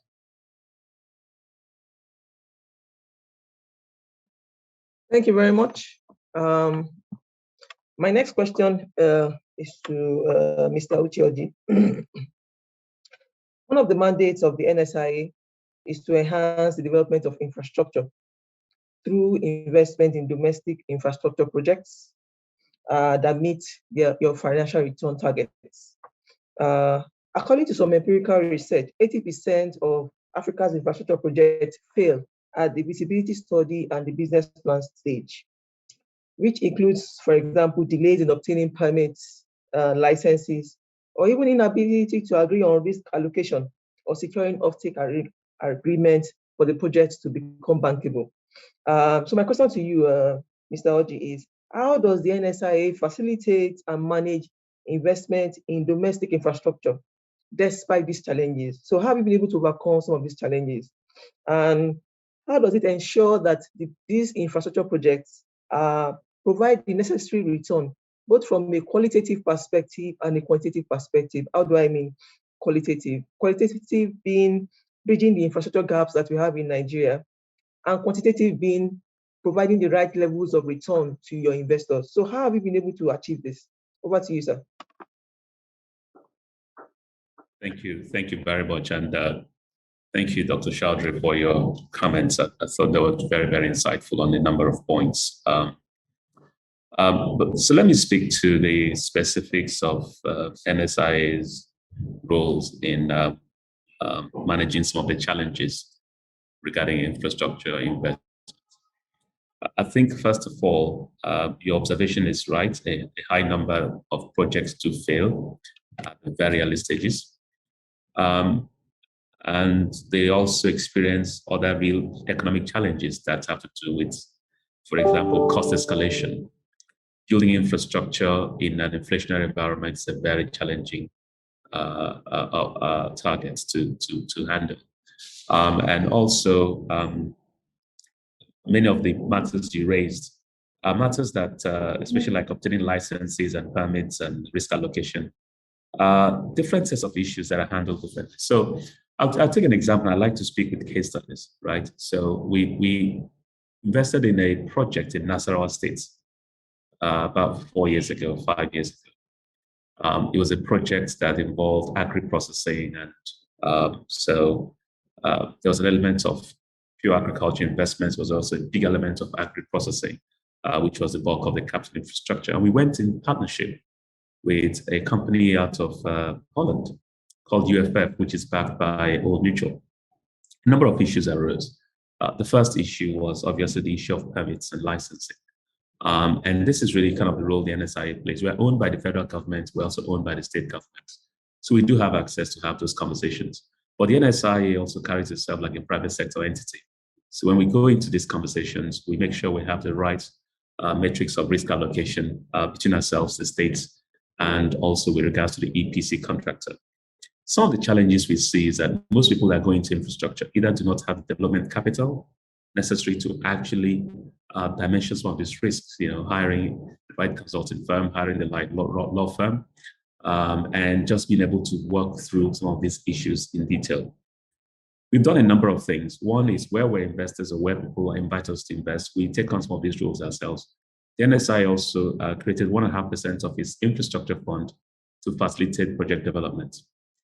The second element of challenge in infrastructure investments is just the inability, or we still do have what I would call voids in our financial markets infrastructure. So what do I mean by that?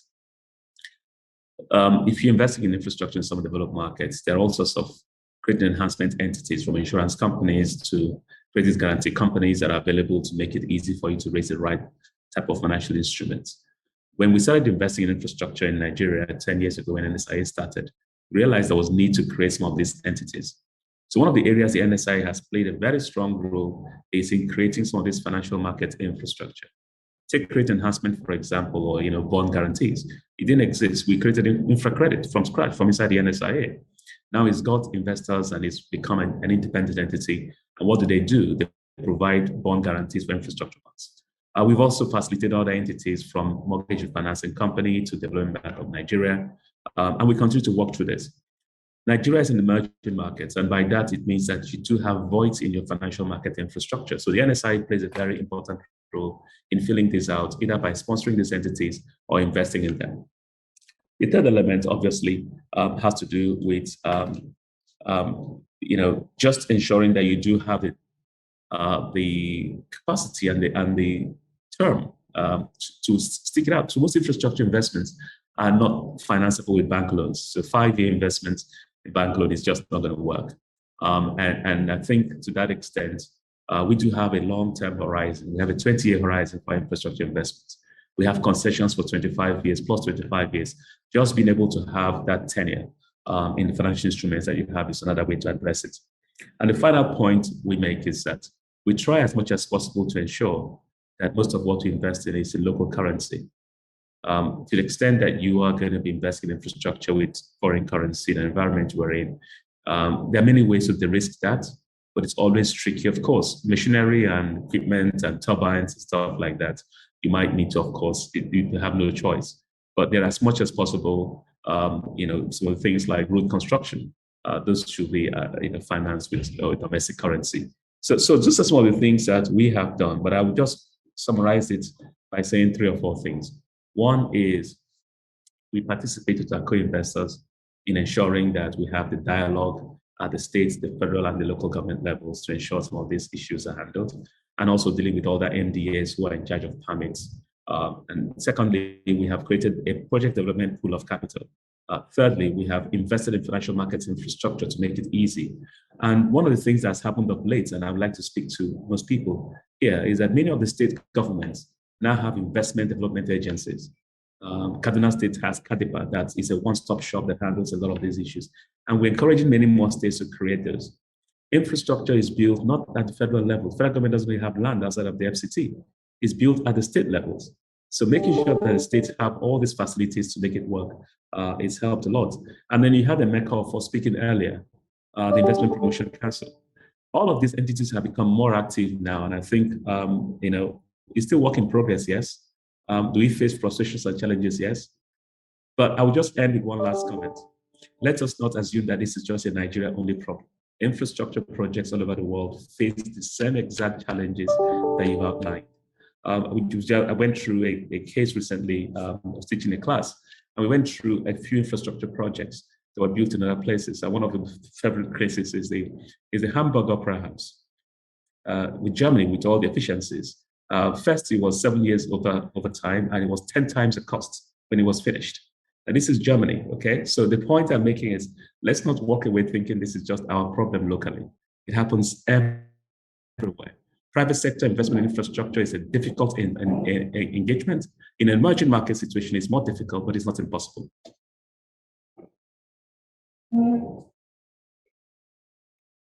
I'll stop here. Thank you. Okay, thank you very much, Mr. Ochioji. One thing that has echoed from the presentation from Dr. Martyn to the response from Dr. Shubham and to your response, Mr. Oji, is private sector.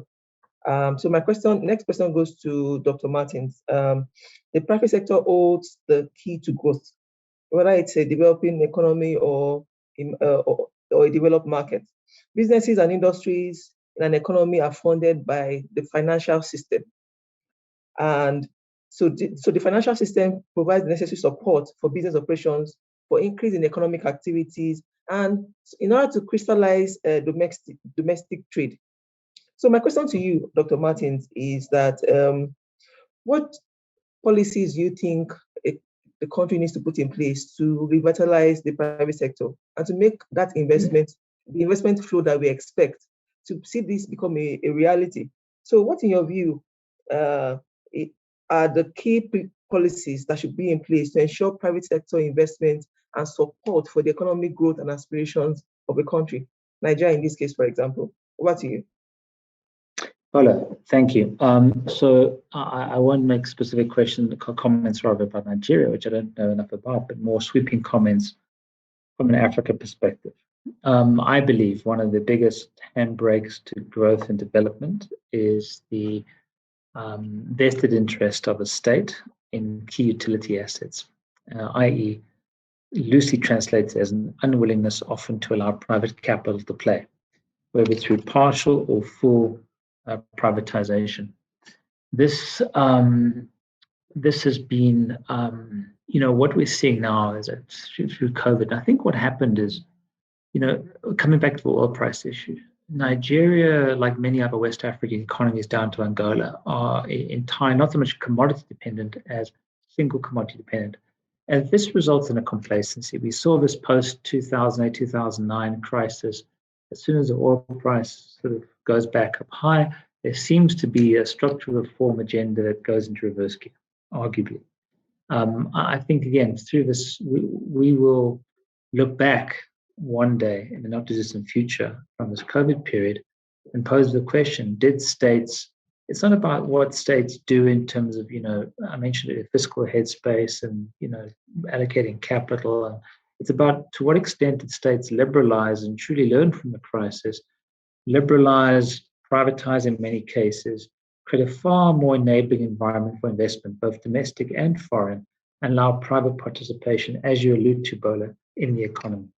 The countries that do that will be rewarded by capital and ultimately rewarded in labor markets with growth and all those nice things. So again, people always say, don't waste a good crisis. Maybe it's not too early, but it's certainly relevant to ask the question is, are we learning from the crisis now of COVID? And are states reforming and liberalizing as a result? I have a nice chart I put together for various countries. It's sort of a spectrum of reform. And on the far left, it's sort of counter-reform, where states often continue doing the wrong thing, just reinforcing bad practice. And to sort of the green part of the spectrum, the best part is strong reform. And you always see the sort of the utility assets typically in the far left, the counter-reform. And there's some, I think in telcos, typically you'll see more reform on the sort of green part of it. But as you allude to, private capital is the ultimate driver determinant of growth here. And states need to disrupt themselves and counter those vested interests I said earlier. Thank you very much. I think my next question is to Mr. Bernard Kabwesi, and it's going to be around budget infrastructure. So Nigeria's infrastructure deficit is estimated at about $100 billion annually, and only about 30% of the 2022 budget of 17.1 trillion has been allocated to capital projects or capital expenditure. My question to you, sir, is what are the plans to supplement the allocated amount in order to bridge the expansive deficit in Nigeria's infrastructure? Over to you, sir. Well, thank you. It's my pleasure to be able to join this panel. First of all, when you talk about the $100 billion, price tag or required infrastructure, we're not talking about just the federal government.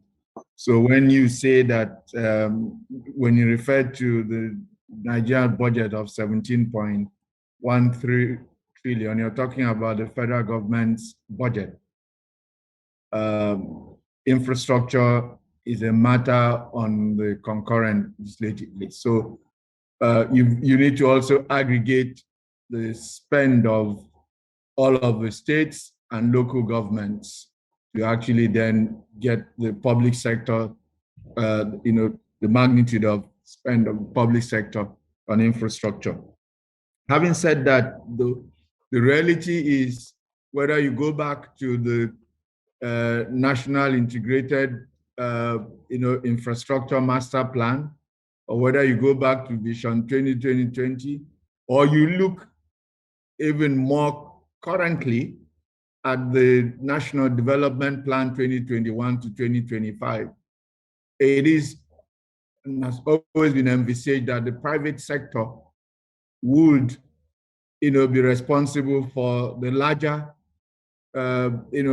proportion of the expenditure on infrastructure. So if you take the NDP 2021 to 2025, for instance, the sizing of the investment required over the planned period is about 348 trillion, of which only 49 trillion is projected to come from government, 29 from the federal and 20 from the subnational governments. And so the aggregate proportion to come from government there is 14%, 86% is projected to come from the private sector. So rather than a fixation around how much is coming from the budget, is really about, we need to focus on the discussion about what do we need to do and what could we do, better both from the government and private sector perspective to actually make this, the required investment from the private sector happen. Having said that, there are also, other institutions and special purpose vehicles being driven by government to increase the, the expenditure on infrastructure. The NSIWA, which runs, is a key, example of that. It's a lot that is happening. Major infrastructure projects. There are major infrastructure projects currently going on that don't feature in the budget. The Lagos-Ibadan Expressway is not on the budget. The Apapa-Orunshoki Expressway is not on the budget. The second Niger Bridge is not on the budget. The Abuja, Kanu, so it's not on the budget. And these are infrastructure, projects. So let's not just look at the budget.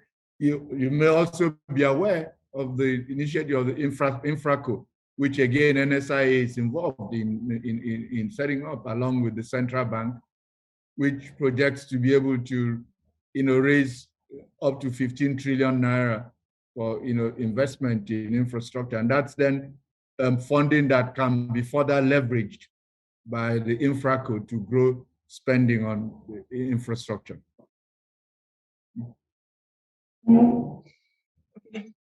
I think the point is very well noted, and I think it just still brings us back to the fact that the government is not able to fully actualize all this initiative, and private sector do have a very critical and important role to play in if we are to address these, if we are to achieve economic growth and address our infrastructure deficit challenges.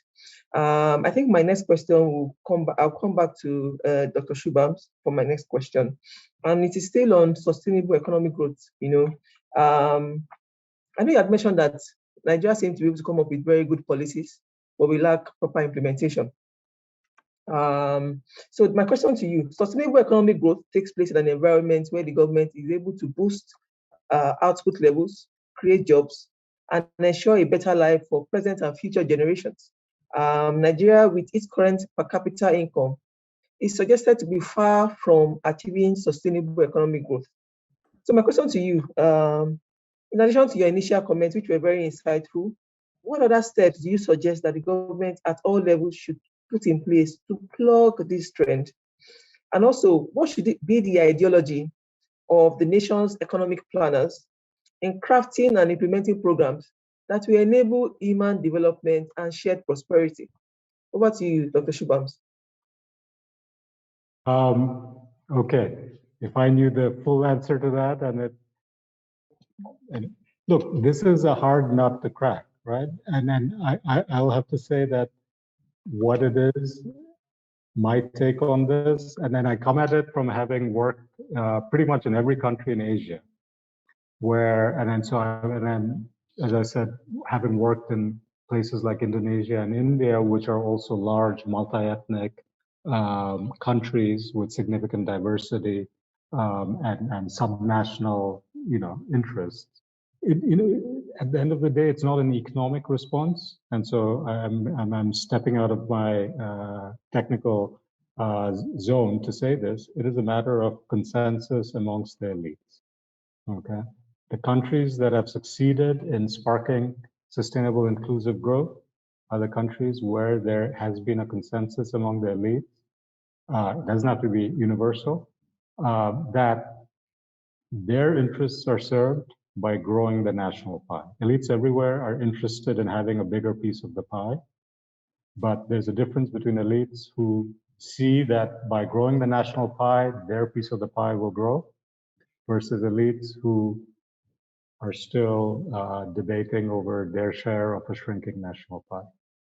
And in Nigeria, that, in a sense, is the consensus that's still to be had. And from that will stem a lot of things. Right now, there's that trust between the citizens and the state, the trust between the federal and the subnationals isn't quite there to, so it's a problem of collective action that we've seen in many other countries. And how does that get overcome? Without that, you will not get implementation, proper coordinated implementation.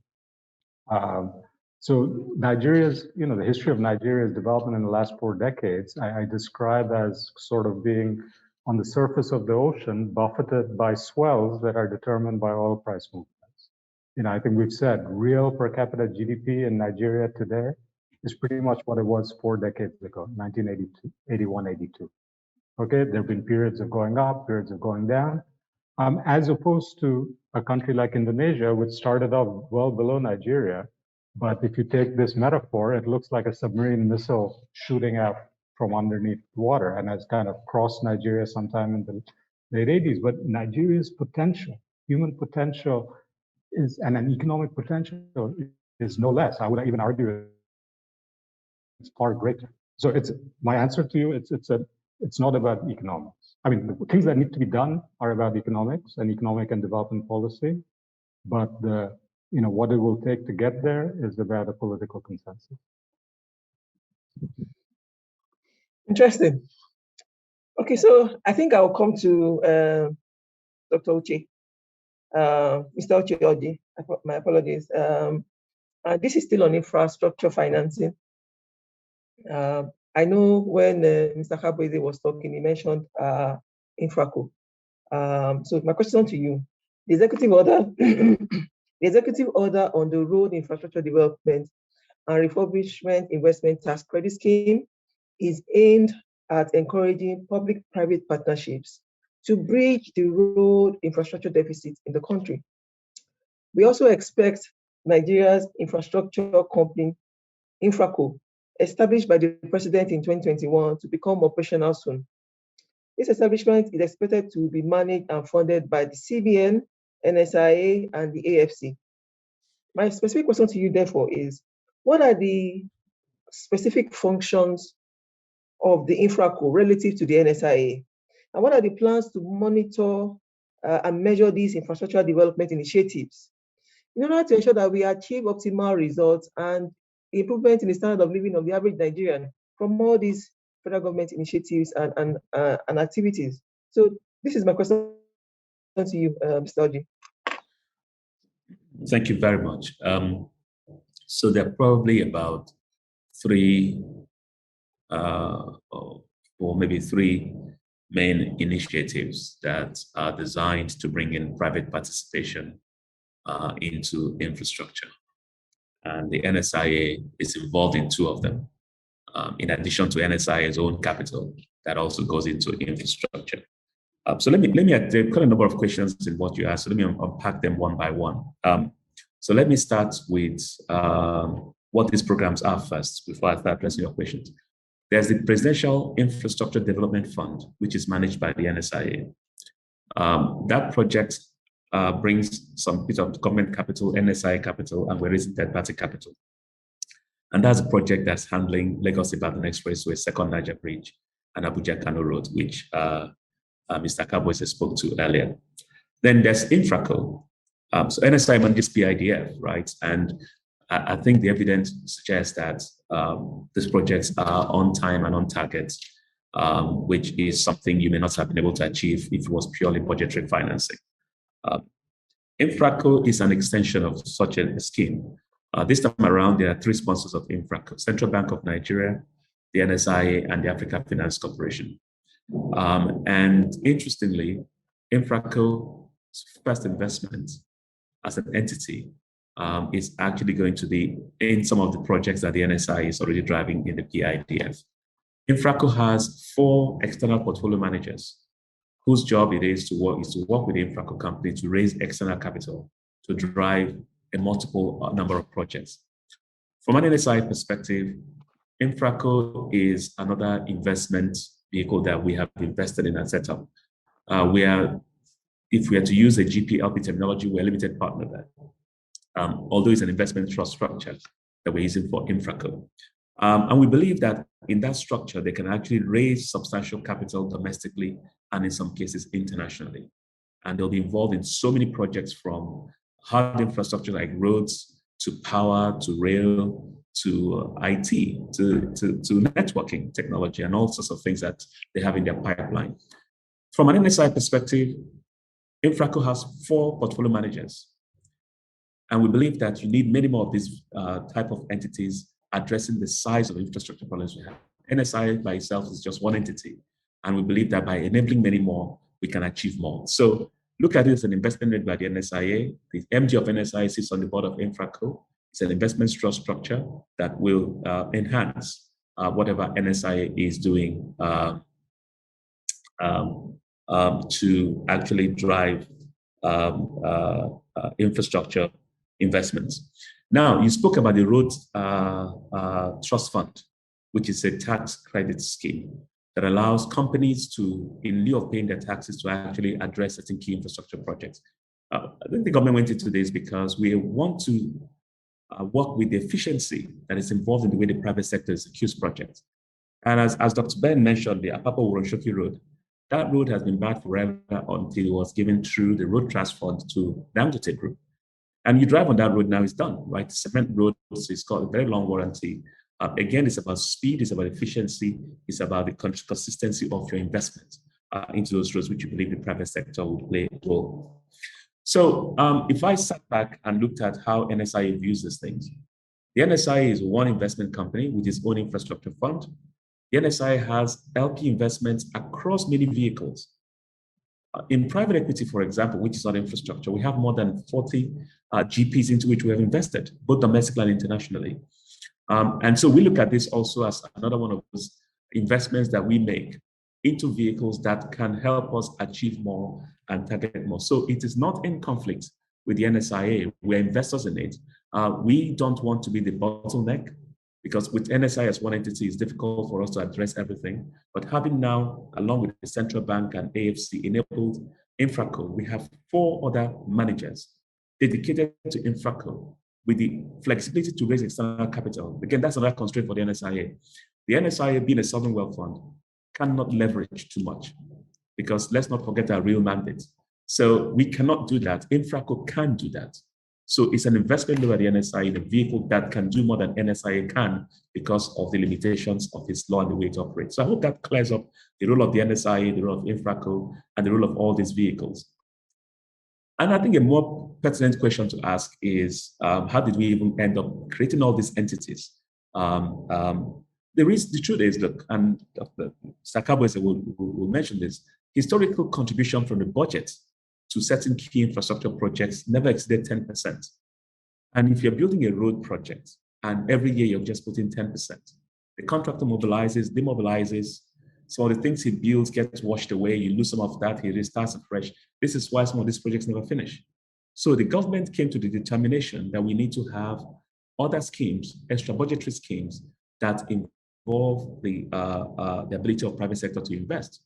And it's come at a good time for Nigeria, because just as the pension funds are building to a certain size, the pension funds have now also modified their investment policy statements to allow them to invest up to 20% in infrastructure. So all of these schemes and initiatives are all coming together at a point that we also created an investment outlet through Infraco, through the PIDF, and NSS ability to facilitate projects. You talk about when it brings improvement to the life of the average Nigerian. So let me take you through some examples. Apapa-Wuroshoki Road, completed in record time, I think under 2 years. Second Niger Bridge, we will be coupling the bridge, and that's the $700 million investment actually. We'll be coupling that bridge hopefully by March, latest April, the final beams are in, and you actually do have a bridge. The first phase will be commissioned before the end of this year. Again, this was a project that has been in the drawing works for more than 30 years. okay? And it got executed through the PIDF scheme between 2018 and 2022. Lagos-Ibadan Expressway, when you drive that road, largely you know that there's, most of the pavement of the road is done. We're 77%, 80% completed. What's left is all the big flyovers that need to be done at certain parts of that road. That's what's causing the traffic at the moment. Time for completion again, end of this year. So, and again, this is 2018 to 2022. So these projects, again, have been on drawing boards for decades. So in terms of bringing value to the life of the average Nigerian, I hope all these completion timelines that we have seen within a record time actually answers that question. We have a big deficit. We cannot have enough of these schemes. Quite frankly, anything that can bring in private sector into the project is very important. I will make one last point to what the private sector brings. And I'll take to Second Niger Bridge because that was a project we were involved in from day one in terms of designing and running it. We have not had any variation of cost in the last 4 years of that project because risk allocation was properly identified at the beginning. It was designed around the scheme that transferred a lot of risk to the contract.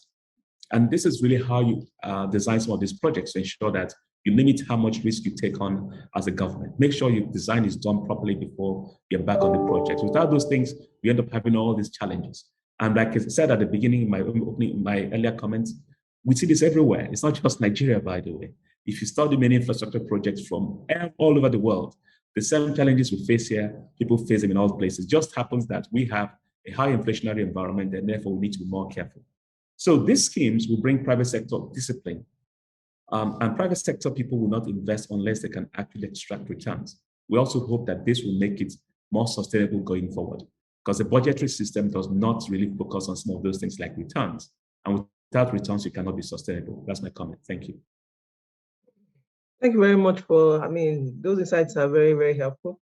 I think at this point, I would like to go to Dr. Martyn. So Dr. Martyn, from your presentation earlier, you raised some questions, you raised some very valid points around debt trap and levels of debt of certain countries, including Nigeria. So the question to you is, there have been concerns raised around the increased borrowing by the Nigerian government. However, from your presentation, Dr. Martyn, it seems economies like US and China are also borrowing to sustain their economy, especially post-COVID period. What are your suggestions around allaying the concerns of Nigerians around the debt levels of the country? Thank you. Over to you. Thanks, Bola. I was looking at some of the comments and questions, and someone was talking about a 40% sort of ceiling. I think again, this is all pre-2020, is the sort of unspoken headline figure for the emerging market was somewhere around 60%. That was seen to be the sort of red zone, where beyond which it becomes problematic and your debt becomes unserviceable and all bad things happen there afterwards. That limit has been lifted. Arguably, it depends on the economy. So South Africa was always at that sort of like late 50s level. Let me just rewind. If we go back to 2008, we've seen you would have seen my slide, the blowout in debt over the course of the last decade has been dramatic in many cases. The COVID period just added maybe an extra 20, 25% in many cases because of the spend. The real issue for me is firstly, and I posed the question, this is a very rhetorical question, both historical for the last 10 years, more recent for the last 2, is this increased spend? Yes, there's a humanitarian support to an extent in terms of protecting the most vulnerable in society, and that is what's happened in many cases. We have basic income grants and temporary support measures, and just making sure that people have the absolute basics, food on the table to survive through very tough times. But beyond that the question is, has this stimulus resulted in real growth? And I always ask myself the question is, what is the quality of the spend? Are we getting the necessary return for the spend that's reflecting on the sort of debt issues? I think the jury's out in many cases. Again, with a spending must come reform. You can't divorce these issues, of course. And in my sense, often I've said, much of the structural reform is for free. We talk about Nigeria, we talk about South Africa, we talk about Kenya, and we're saying that, we need investment into infrastructure. Well, often it's not asking government for a check. It's asking government to liberalize and allow private capital to play.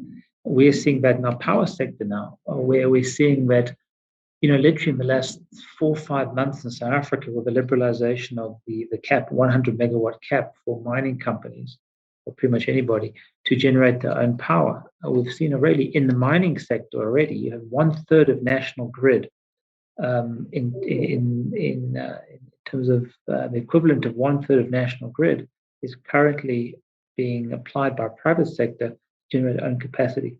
How much did it cost government? Zero. It was just a reform issue. So for me, it's the debt is one thing, but I think maybe reform and liberalization is equal or even greater impact going forward. And I think governments need to think about this is not so much a spending out of crisis approach as it is a liberalizing out of crisis, because the money will come. The money will providing this opportunity there, private capital will come into invest, providing it's allowed to.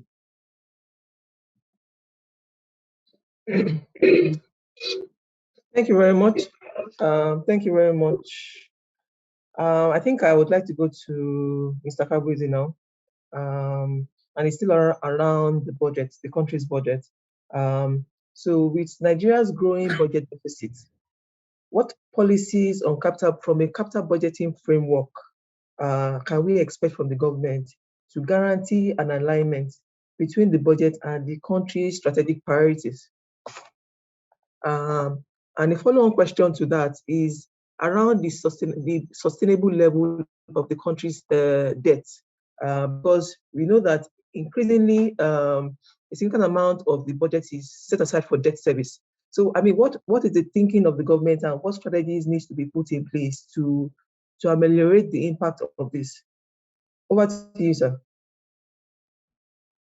Thank you. Well, first of all, until the 2017 budget, Nigeria actually, at least the federal government, had no policy, or rule regarding how much of the budget needed to be dedicated to capital expenditure. In fact, from the 2017 budget, we set a rule. It's to target at least 30%. And since then, we've mostly, met that ratio. So what you've seen, therefore, also is an increase in terms of the allocation. The next challenge then was actually then funding, that allocation and actually getting the spending done. In 2020 and 2021, we achieved 100% funding of the capital budget. And so in both years, to ensure, therefore, that whatever capital releases had been made to MDAs as of 31st of December that remained unutilized because, there are rules around the maximum, advance payment you could make, with the Finance Act 2020, that ratio went up to 30% from 15% that is provided for in the Public Procurement Act. So you're able to do a bit more. But beyond that, then MDA, contractors have to finish and the work certified before they get paid. You have the challenge of the procurement, process. The ceilings, despite the significant inflation now trend that we have seen, the thresholds for approvals haven't changed for many, for many years. So what you're seeing is therefore some kind of there's the procurement process is constituting some kind of clog. There's a bottleneck which needs to be debottled. And the clock, and there is action being taken in that respect. So in 2020 and 2021, for the 2020 and 2021 budgets, as far as we are concerned, we classify the capital budget as fully funded and expended. For the 2021 budget, there has been an extension up to up to March. Essentially, all of those, the full budget has been funded by the 1st March. It is now to allow MDAs to walk through the processes, making sure the projects are completed and certified and they effect payment. That's what the extension is about. In the past, what would have happened was there's an abrupt recall of those funds. And so contractors, maybe, then raise certificates. The MDAs are not able to pay those certificates, and they contribute to a backlog of, obligations to contractors. So that's, to clarify. So the simple answer to your question, how much of the 2021 capital budget we expect to do is 100%. So I think that's it. Then you asked about the crowding out effect on increasing debt service commitment on the funding that is available for capital expenditure. That is a real problem, and that's not top of the line fiscal challenge at the moment. But what do we need to do? To do this simple. We need to grow revenues. We need to focus keenly on domestic revenue mobilization. And let me acknowledge the support that we're getting from the World Bank in that respect. Currently designing a program, the Accelerated Revenue Mobilization program. So we need to do that. We have, based strategic revenue growth initiative. The Finance Act 2021 has been probably easily our boldest thrust on the policy on legislative front in recent times in terms of concrete actions to actually, grow the revenues.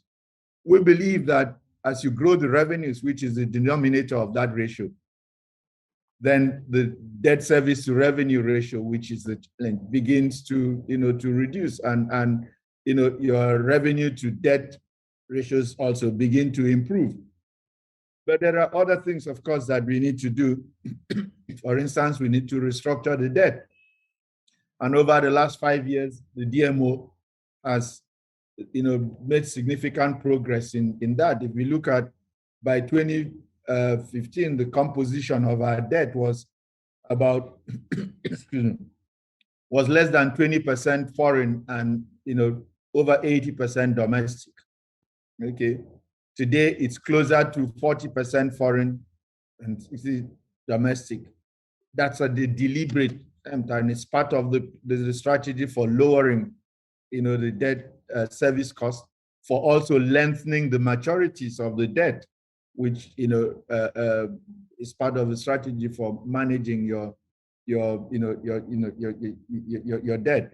So that's the system. We have also seen, and that's something we expect to include this year, the ways and means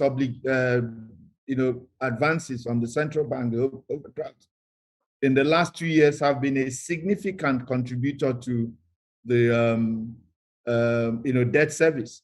For 2020, it was over 900 billion. For 2021, it's over 1 trillion. Okay, this year, as we then conclude the move to actually securitize these the ways means balances, what we're looking to see is a significant decline in this, because central bank has been charging penal overdraft rates on the ways and means balances. So expect some significant savings. So people will wonder, with the debt stock growing, with your higher deficit, how is it that you're projecting a lower debt service charge in 2022 than your actual for 2021? This is, this basically, explains it. And then, the increasing resort to non-debt financing options for government's projects and programs, we expect also to provide relief on the debt service. What is not an option for us, at least not considered a feasible option at the moment, is to reduce expenditure in aggregate. Because first of all, in aggregate, government is not spending enough. Our public expenditure to GDP ratio is about the lowest, even on the continent. So an aggregate reduction in public expenditure is currently not a feasible option. Or can we make this expenditure more efficient? Absolutely. That's what we need to to do.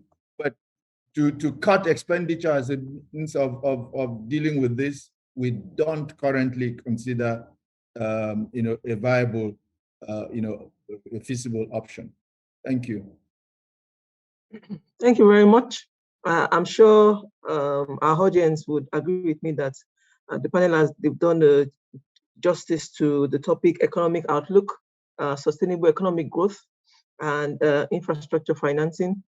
I would like to thank all of our panelists and also solicit a 1-minute closing remarks from each of our panelists. 1-minute closing remarks.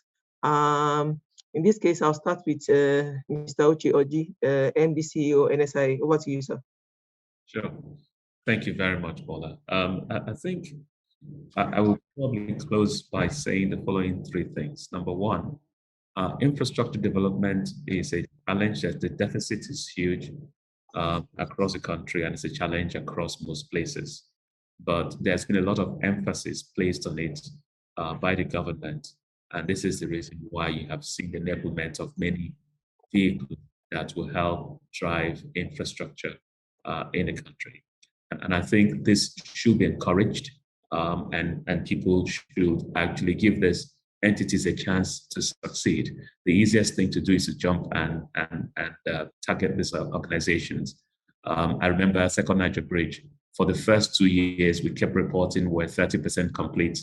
People were asking, where is the bridge? I said, well, the pillars are inside the water. Well, of course, you're lying. That was not true. Eventually, when it emerged and we're finishing the bridge now, people are now saying, oh, well, it's not big enough. Of course, it's big enough. So the challenge is, criticism is part of our job. But the reality is that, a little bit of faith in what is being done. And I think Second Niger Bridge is actually a very good one, because for 2 years, I was just defending myself that we're actually building a bridge. But how could I explain to you that each of those pillars is 18 stories deep, and you don't just build it overnight? It's not a house, it's a bridge, right? And it's an 11-kilometer bridge plus another 33-kilometer road, okay? So if you live in Abuja, it's like from here to the airport, just to make sure you understand the size and scale of what we have to deal with. The second thing is that we're in an environment that has big voids in our financial markets infrastructure. We must create those financial market infrastructure. If not, we will never have a free flowing of capital. Credit enhancement, commodities exchange, mortgage financing companies, all of these are institutions, countries we are benchmarking ourselves against, built in the 60s and the 50s and longer before. We need to build those things. There is no shortcut to mobilizing capital. Thirdly, as pension funds grow, the one thing that we also need to realize is that we have enough size and scale in the country to actually fund the large bulk of our infrastructure with local capital. And I struggle sometimes when we have to go and borrow money for the things that we can mobilize locally. So a lot of effort on mobilizing local capital, in my opinion, should be forefront at what we're doing. What is the benefit of having 200 million people when we cannot mobilize $1 billion out of them? That is the point I think we need to be focused on. How do we efficiently make it easy for people to accumulate savings, form capital, invest the capital efficiently in infrastructure, and give us the tenor required to make those projects bankable? Thank you very much. That's my 1 minute. Thank you very much. I saw Dr. Shubham's reaction to Mr. Uche's proposal of raising $1 billion from 100 million citizens. I'm saying that as an example, okay? It's not a proposal. I'm just saying we can easily Understood. So, I mean, on that note, I think I'll get Dr. Shubham's closing remarks. Over to you, Dr. Shubham.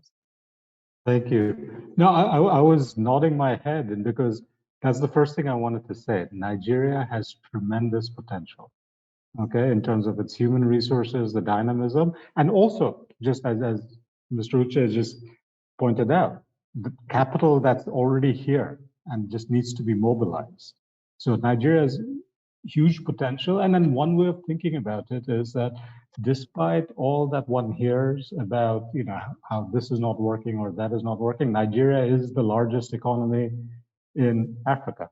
Sorry, Martyn, South Africa is the largest. So that just gives you a sense if an economy, without even trying and despite all the chaos and lack of coordination, can be the largest economy in the continent, that tells you something about the potential. So that's number one. Number two, that potential is not being realized, has not been realized in the last several decades, and needs to be, I think time is sort of running out for that potential to be realized before the youth of Nigeria give up on Nigeria, right? And then, so what will it take? I think it will take, as I mentioned, the consensus, but let's be more specific, figuring out how the right policy and regulatory environment and clarity and predictability can be provided so that private investment will come in. It's ultimately about private investment. No country has managed to grow and thrive and reduce poverty without private investment leading to jobs being created.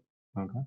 Third, in order for that policy, regulatory, et cetera, clarity to come in, there has to be a shift in mindset amongst people in the public sector, whether it's the elected leaders or rank and file civil service, a greater trust and faith in private businesses and the capacity of private businesses. And I think, and for the public at large, maybe greater trust and faith in what the role of the public sector. Okay, but with a very clear definition of what is the role of the private public sector. Let me just end by saying, especially in the area of infrastructure investment, and we have this, we call it a cascade, that the starting point should always be, is this something that could be and should be financed by private capital? Okay, if so, then let's figure out what needs to change in the policy and regulatory environment to make it attractive for private investment. Then go to the next step. And it's only as a last recourse that only the things that it's never going to be profitable or make sense from bankability perspective should public resources go in there. Because public resources should be, so investments in human capital, obviously public resources, but only certain types of infrastructure. So let me leave it there. Thank you very much, Dr. Shubham. I think I'll go to Dr. Martyn, just in case if you want to respond to what's the largest economy in Africa. Over to you. Thank you, Paula. Firstly, most importantly, thank you for your great questions, and thank you, gentlemen, for the great insights. I've learned a lot. Appreciate it. Two things is, I think Bola used a phrase earlier, inclusive growth. The absolute basic of inclusive growth is a state being able to deliver effectively public goods and services to its citizenry. Simple. Education, security, basic infrastructure, and healthcare. This is the challenge facing practically all countries in our part of the world, and particularly Nigeria. How does the state, at a federal level or a state level, how do the states provide basic public goods and services to people? The second thing is, and I'll pick up on Shubham's point, is that South Africa and Nigeria are the bookends of the entire continent, sub-Saharan Africa. My observation of Asia, and Shubham, you mentioned this in terms of your observations and work experience, it was always the small countries and the small economies in Asia that led the reform agenda. And we're seeing the same thing happen in Africa. The Mauritians, the Rwandas, amongst maybe Botswana, Namibia, are leading that. And it's the big economies. It's not about quantity, it's about quality. The big economies, the Nigerias, the South Africas, just like traditional Asia, the Indias, the Chinas, were laggards in terms of reform. I think there comes a breaking point or point of realization where big economies start to realize that they need to reform, and complacency is no longer order of the day. I think for me, the post-COVID period, that time has been reached. And it's time for Nigeria and South Africa to lead the way, not be reform laggards, but to be reform leaders. Just what happened in Asia must also happen, hopefully, in our part of the world as well. Thank you. Thank you very much, Dr. Martyn. Okay, and I'll now go to Mr. Ben Akabweze. Over to you, sir, for your closing remarks. Thank you. Well, thank you. You know, this panel has focused actually on infrastructure, and that is good. And all across, there's a lot of focus on infrastructure for good reason. But and we're often criticized that we're borrowing, and some of the borrowing is not being spent on infrastructure. And the sense that the general sense is, oh, all borrowings must be infrastructure spending. First, let me clarify that the Fiscal Responsibility Act 2007 allows borrowing to finance capital expenditure and human development. And the Finance Act 2021 has further extended that to include borrowing to spend on critical reforms. The truth is that it's been empirically proven that some expenditure on healthcare actually delivers a higher return on investment in the country than even some expenditure on hard infrastructure. So let's get away from this fixation on spending on infrastructure to spending on development, investing on development. Something, for instance, like some people quarrel with the concept of borrowing to fund a school feeding program. But a school feeding program that actually then enhances school completion and addresses the problem of stunting among the children, I can tell you can deliver a much higher return than infrastructure, spending on building a road to a country. So we need to understand that it's not just an accounting matter. Then I think also the thing I wanted to basically, and the point about those kind of spending on healthcare and education, on human development, is they tend to be more recurrent in nature.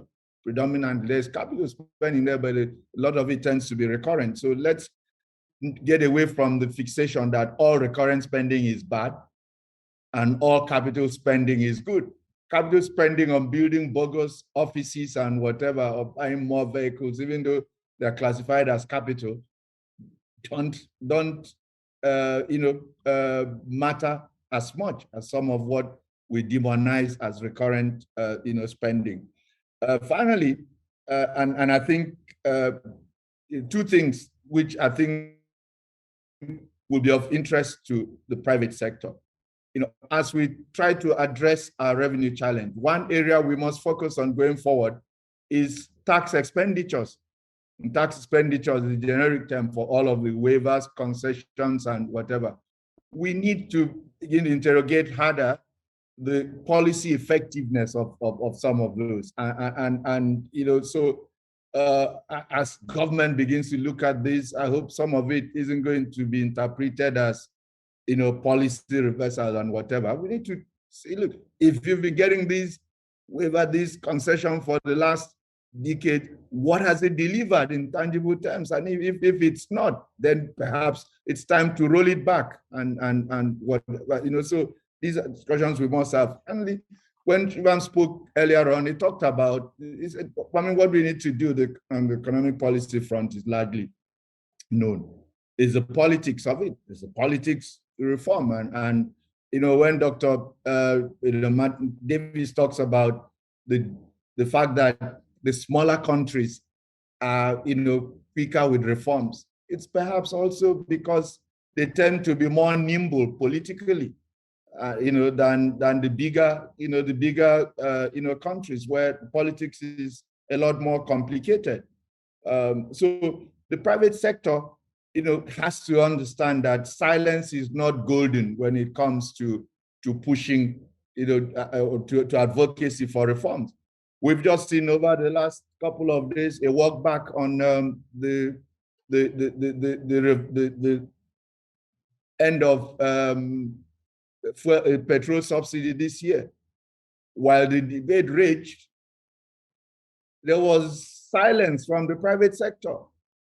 I didn't see strong advocacy from the sector saying, "Oh, we support." The loud voices were the voices in opposition, and it was left the government to deal with, and with the trust deficit that government suffers. It wasn't surprising that we lost the argument before it even started. So that's basically where I end it. There's a political side to reform, but that politics of reform cannot be left to politicians and government. The private sector must be an active participant in the politics of reform. Okay, thank you very much. Again, I would like to sincerely appreciate all our panelists.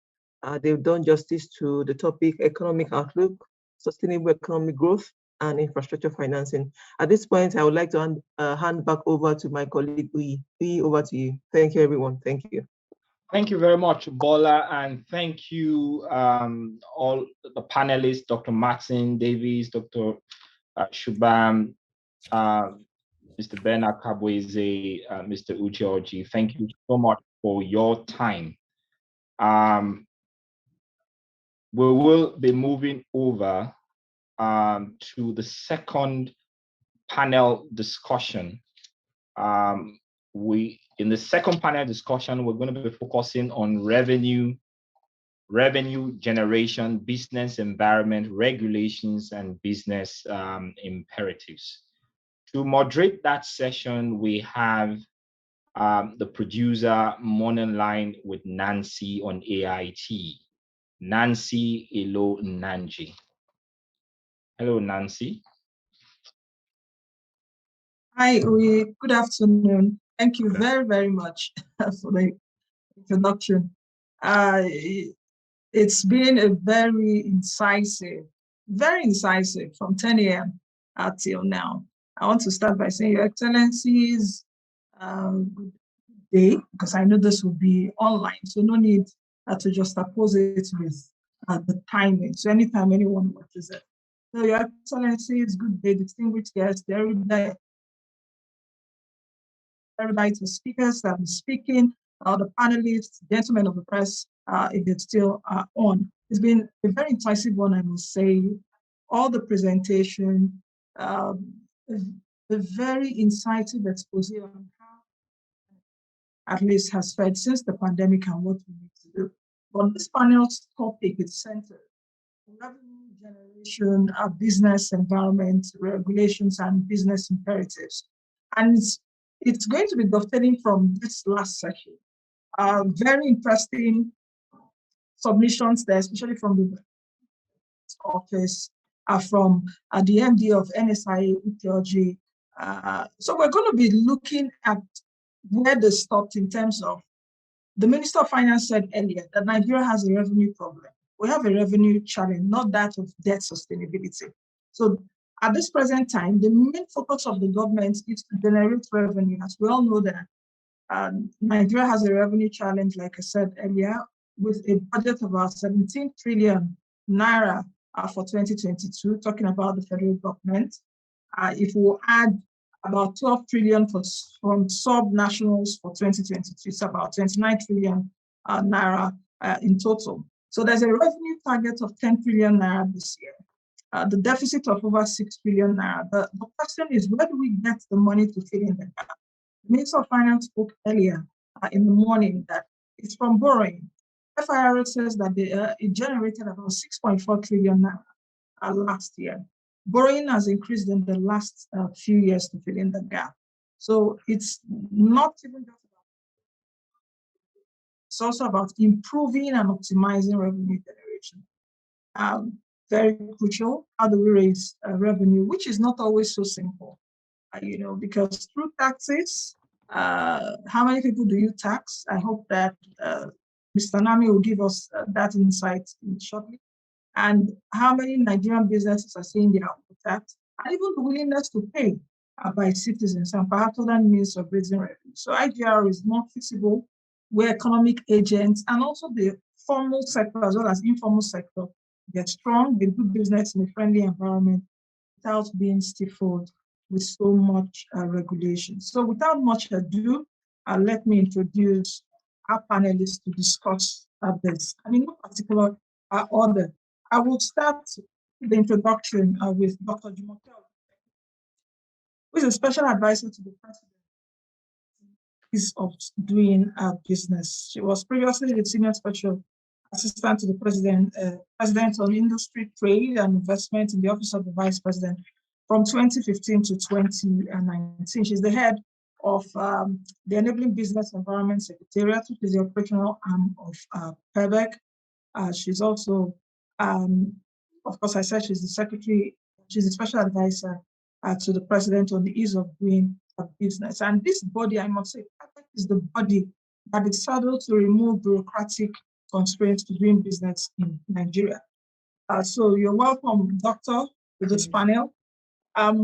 We also have on this panel Mr. Mohammed Nami. He has almost 3 decades of practical working experience in auditing, tax management, and advisory and management services to clients in banking, manufacturing services, and public sector, as well as non-profit organizations. He was appointed as a member of the Presidential Committee on Audit of Recovered Stolen Assets in 2017 by President Buhari. He was appointed the executive chairman of FIRS in 2019 by President Buhari. He's also the chairman, Joint Tax Board. He's a fellow of different institutes, CITN, Institute of Debt Recovery, Practitioners of Nigeria, and others. So, Mr. Munami, welcome to this panel. We also have Shadi Omoni, who is the executive chairman of the Kwara State Internal Revenue Service. She was previously the head IT and Systems Administration at the African International Bank. She was previously the managing director, CEO of FBN Mortgages, a subsidiary of First Bank of Nigeria from 2016 to 2018. She became the that's the executive chairman of Kwara State Internal Revenue Service in 2019, appointed by the governor of Kwara State. She's a member of the National Institute of Marketing. She's also a member of Chartered Institute of Taxation of Nigeria, an honorary member of Chartered Institute of Bankers, and also a Microsoft Certified Systems Engineer. Momoni, welcome to the panel. The last but not the least is Yemi Osinbajo, a partner, a West Africa tax leader at Deloitte, hosting this NEO 2022. He was previously Deloitte Tax Risk Leader, West and Central Africa, and Dean of Deloitte School of Tax. He's a member of Deloitte West Africa Executive Committee, a fellow of the Institute of Chartered Accountants of Nigeria, ICANN, a fellow of the Chartered Institute of Taxation of Nigeria, CITN, and a fellow of the Chartered Institute of Stockbrokers. Welcome, Yemi Osinbajo, to this panel. So, I could say that Yemi is a stockbroker. I didn't know that. Now I'm doing that. All right, welcome. Yes, so welcome every one of you. It's so nice to host at this, and I think we need to get into it very quickly, because this is the last panel so that we can go through and end this very long and interesting day. I will start with you, Dr. Jumoke, and let's take a look at it from, my question would come this way in terms of how is progressing on the journey towards making us an increasingly business-friendly environment. What would you say has been the progress that has been made at the subnational level, and what constraints are we really dealing with? Thank you, Nancy. Good afternoon, everybody. It's a pleasure to be here. At the subnational level, it's interesting that you focus on subnational level because we tend to say at the PEBEC that there's no business that does any activity at the federal level. Every business is domiciled at the state level. As you know, we focus primarily on small and medium-sized enterprises because they make up such a large part of the GDP of the economy.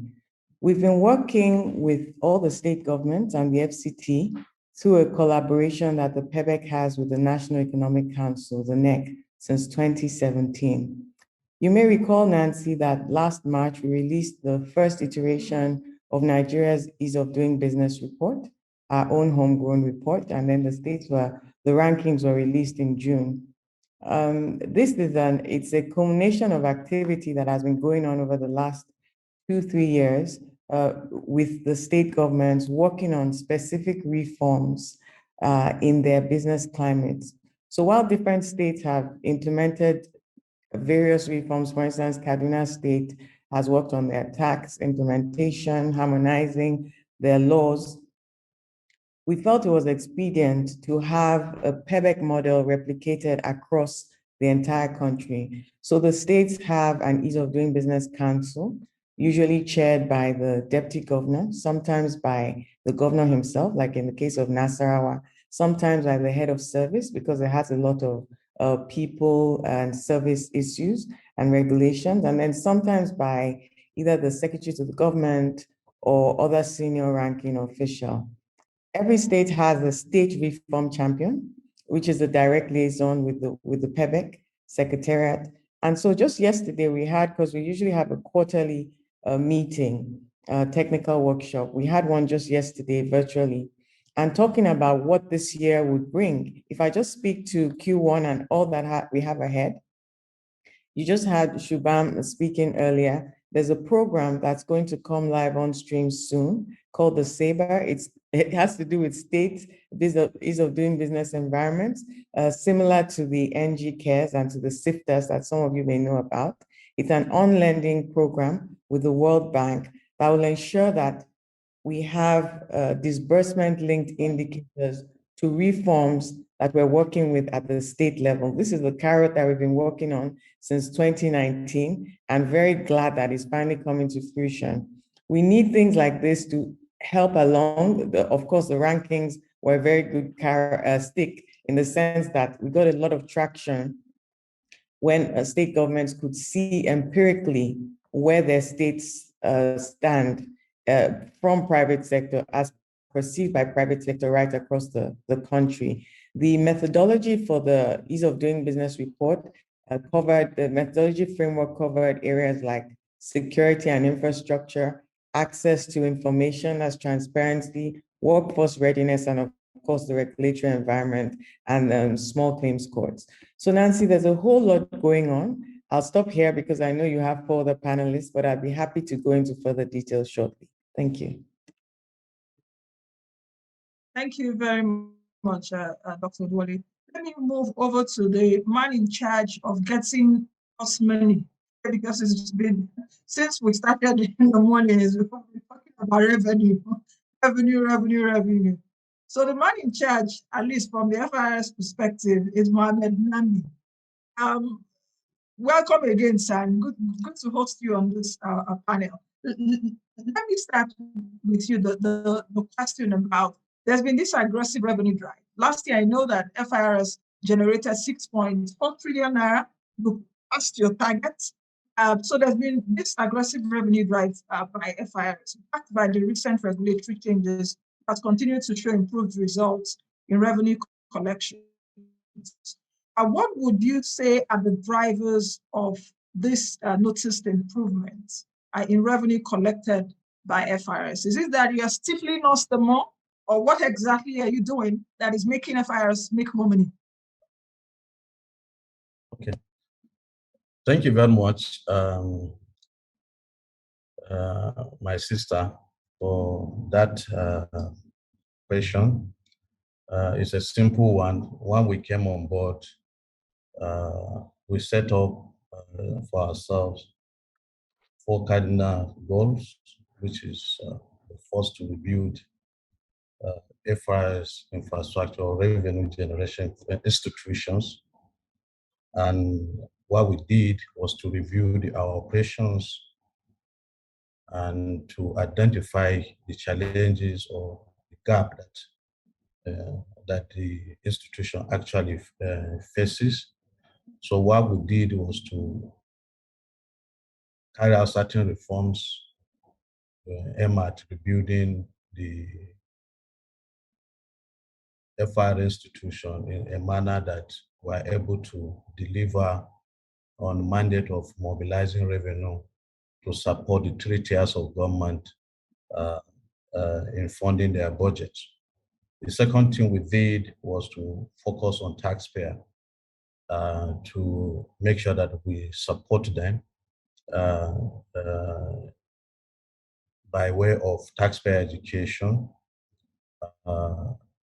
attending to their requests as the requests come, and also focus on the challenges they face by way of filing, in terms of filing of tax returns, and also the issue of supporting the government on the concept of ease of doing business by making sure that the policies and the changes that were approved by the finance bill, particularly that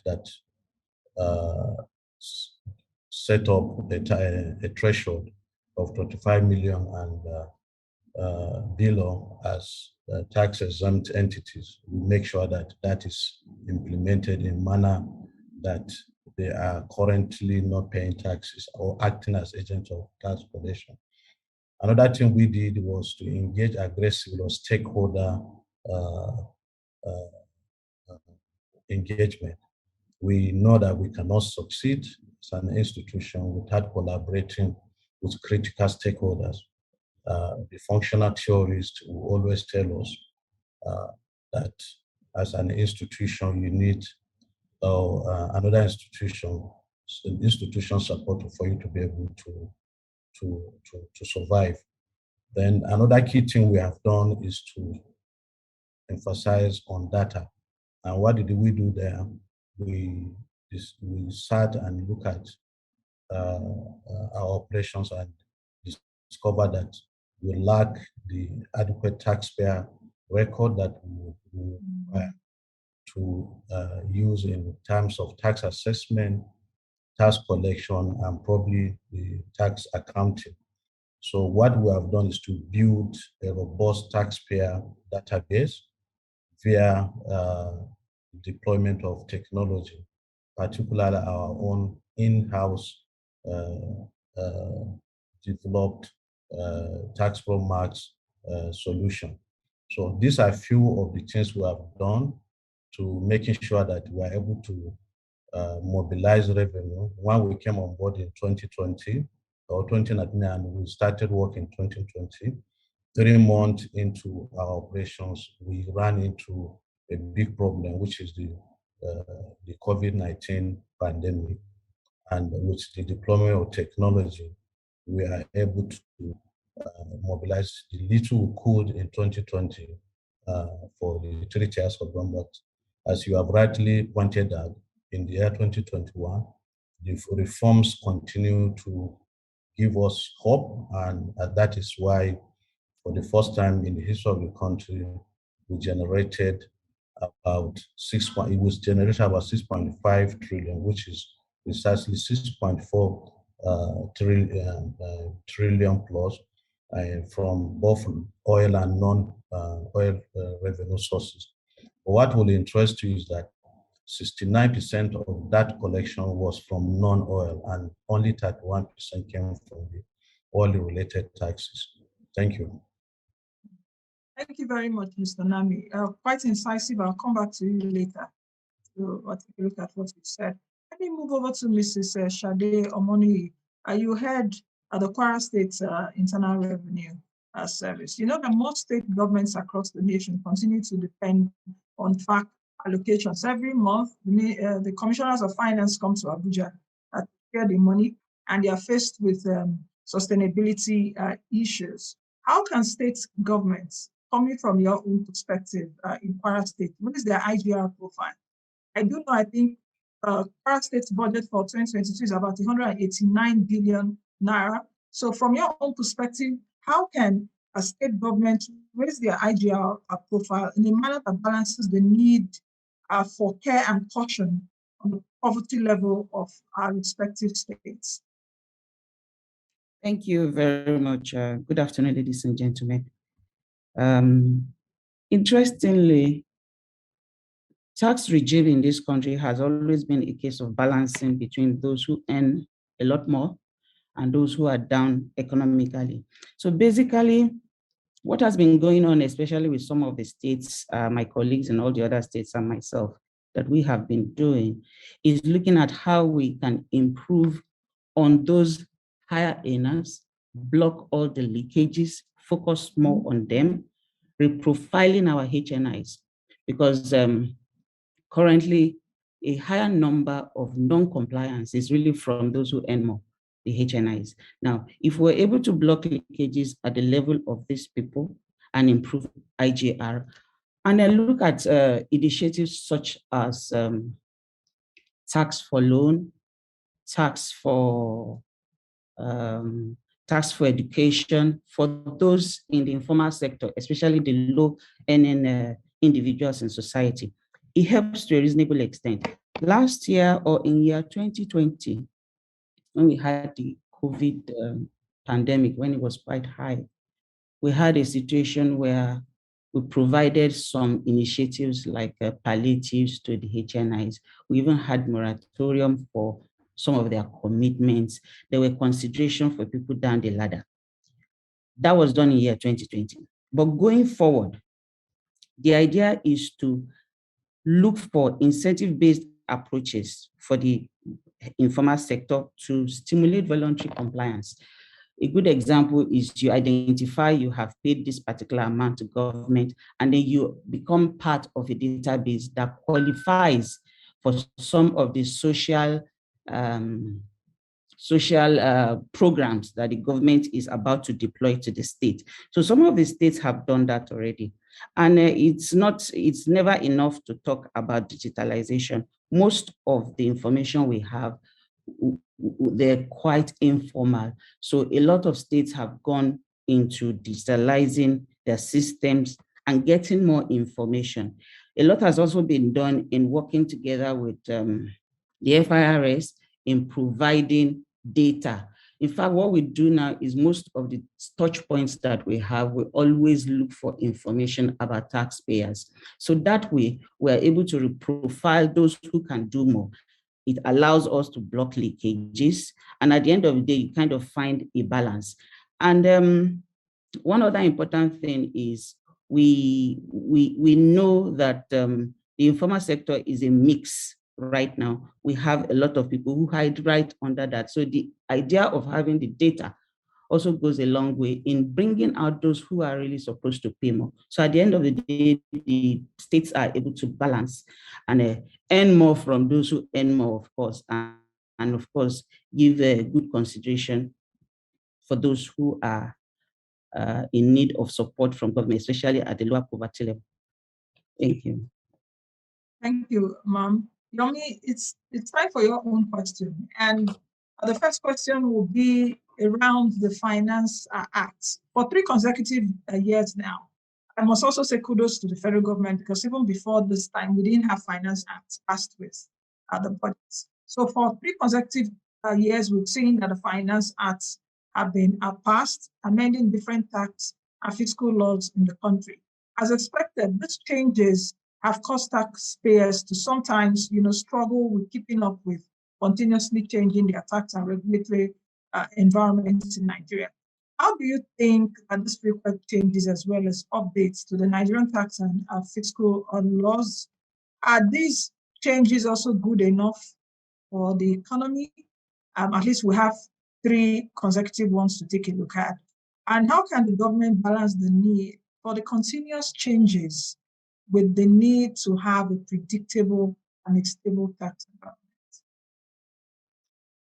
Thank you, Nancy. I share in the excitement which you explained this new tradition of having, annual budgets, being accompanied by, a finance bill. For me, it's one of the best things that has happened to Nigeria's fiscal policy in the recent past. Because if all you do is submit just your budget, we know that budget are essentially just estimates of expenditure and income of government. And one critical leg of that budget is revenue. So, and one main source of revenue is tax. So government needs to show how the revenue will be made and the linkage between the revenue that is being projected and where they will come from. So it's quite a good one. All right. And again, taxation is actually a very dynamic system, and it should actually be dynamic to really deliver the intended benefits. Changes happen in the business environment, that require you to look at your laws and make sure you respond accordingly. Sometimes there are complaints from taxpayers, about laws already being archaic, being outdated, no longer in touch, with the realities of, current business structure. If you look at some of these laws we're talking about, some of them were passed 1979. The more recent one were 1990, 1993, so they require quite a lot of updates. So for me, as a fiscal policy person, I'm excited that for the third consecutive time in a row, we have the Finance Act passed. It was first the 2019, if you remember, and when it was introduced in 2020, it was almost like the country foresaw COVID, because some of the provisions that were contained in that first Finance Act were essentially what many countries were, implementing by way of reliefs and palliatives. You remember that was when we had the micro and small business tax exemption. That's when the minimum tax rule was changed to make it slightly beneficial. Of course, the government also shifted attention to indirect tax by raising VAT. So virtually everything that we did in that Finance Act 29 implemented in 2020, was almost in a way prophetic. All right, and then we then have the 2020, which came in when COVID was in full stream, and many of the provisions that happened were essentially responding to the business disruptions. So we had changes like granting deductibility to businesses that give donations and disaster relief. We recognize electronic filing and a whole lot of some of the payback initiatives that we needed to ensure that we can have consistency and have law, supporting them. So we have the Finance Act 2021, which was signed on the eve of the new year, became effective already from this year. So the crux of the change, as you will expect, is essentially helping government to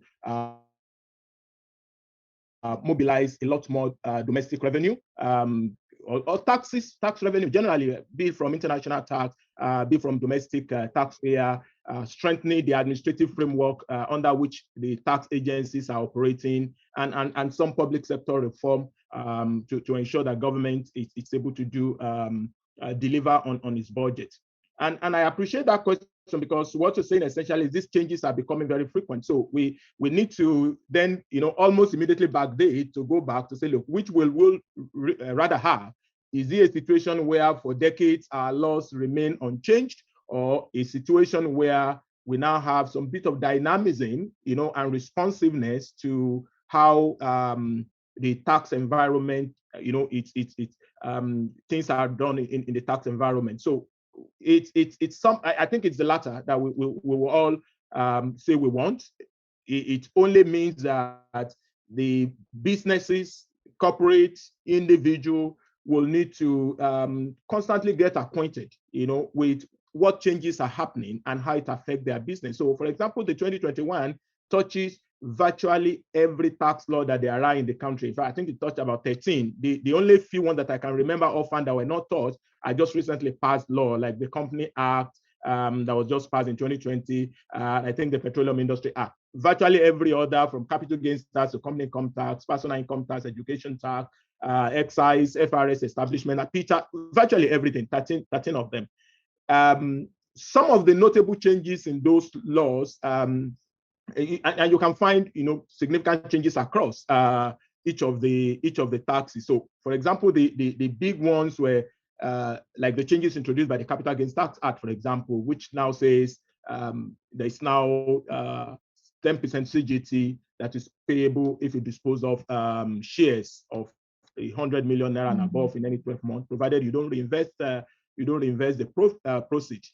The education tax rate has been raised, from 2 to 2.5%. Education tax institutions have to pay taxes. VAT implication for companies that are running digital services, and just across each of the every of the tax laws.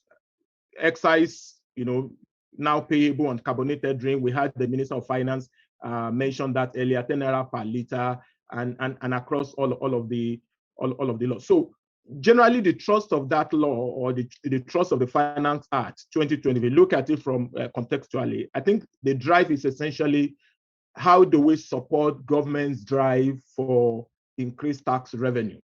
All right, so that's the main trust. But obviously, there's always that need for careful balance between how far you can go, considering how overwhelmed or how challenged the business environment is. And I think there's quite a lot of sensitivity also you will see reflected in how many of the suggestions that came from the private sector were also brought in, into the Finance Act. So in terms of the aspect of your question on, how do we then ensure a more predictable and stable tax environment? So I would say the consistency in the annual passage itself, it's a little bit of a response to that question, because it provides a certain level of expectation. All right, this used to be the case even during the military era, when you will have finance bill and everybody that is waiting for budget is expecting to hear, what changes are you making to your tax law? Are you raising it? Are you increasing it? And it's not only in Nigeria, it's done everywhere in the world. So I don't think it is the frequency of the change that will create a lack of predictability or certainty. I think it's the other way around. So if the business knows that every year, 1st of January, we're going to have the annual finance bill signed, there's an expectation, and everybody is calling on its advisors. Businesses are asking their compliance officers and tax managers to get acquainted with what is happening. It is when you don't know when it will happen. When, like we've had in the earlier days, when bill gets signed, you don't know whether it's become operational from 1st of January or the date was signed. Some of those teething problems that we had in the earlier ones, but that isn't the case now. We're learning from the process. It was signed on the eve of New Year. We all know it became implemented on 1st of January, and we're all getting acquainted with, what changes are there. How do we ensure that we tune our businesses to respond? For me, I think it's good for the economy, because changes don't necessarily mean that it always favor the government. It's always a mix, so there will be certain provisions that will be in favor of business, in favor of taxpayer. And even in this Finance Act 2021, we have quite some items that are supposed to be more beneficial, provide some bit of relief. For example, taxpayers can now, they have more force to chase Malga Mr. Nami when it comes to tax refund for excess withholding taxes paid. That used to be a really big pain point, for taxpayers. So it's not just on the side of government. And so when we have this annual cycle continuously, we can have, changes on a going concern basis. So government won't be able to do everything in one single sweep.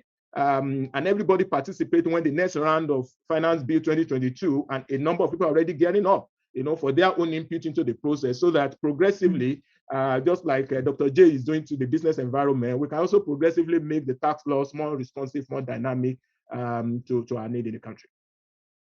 Thank you very much, Yemi.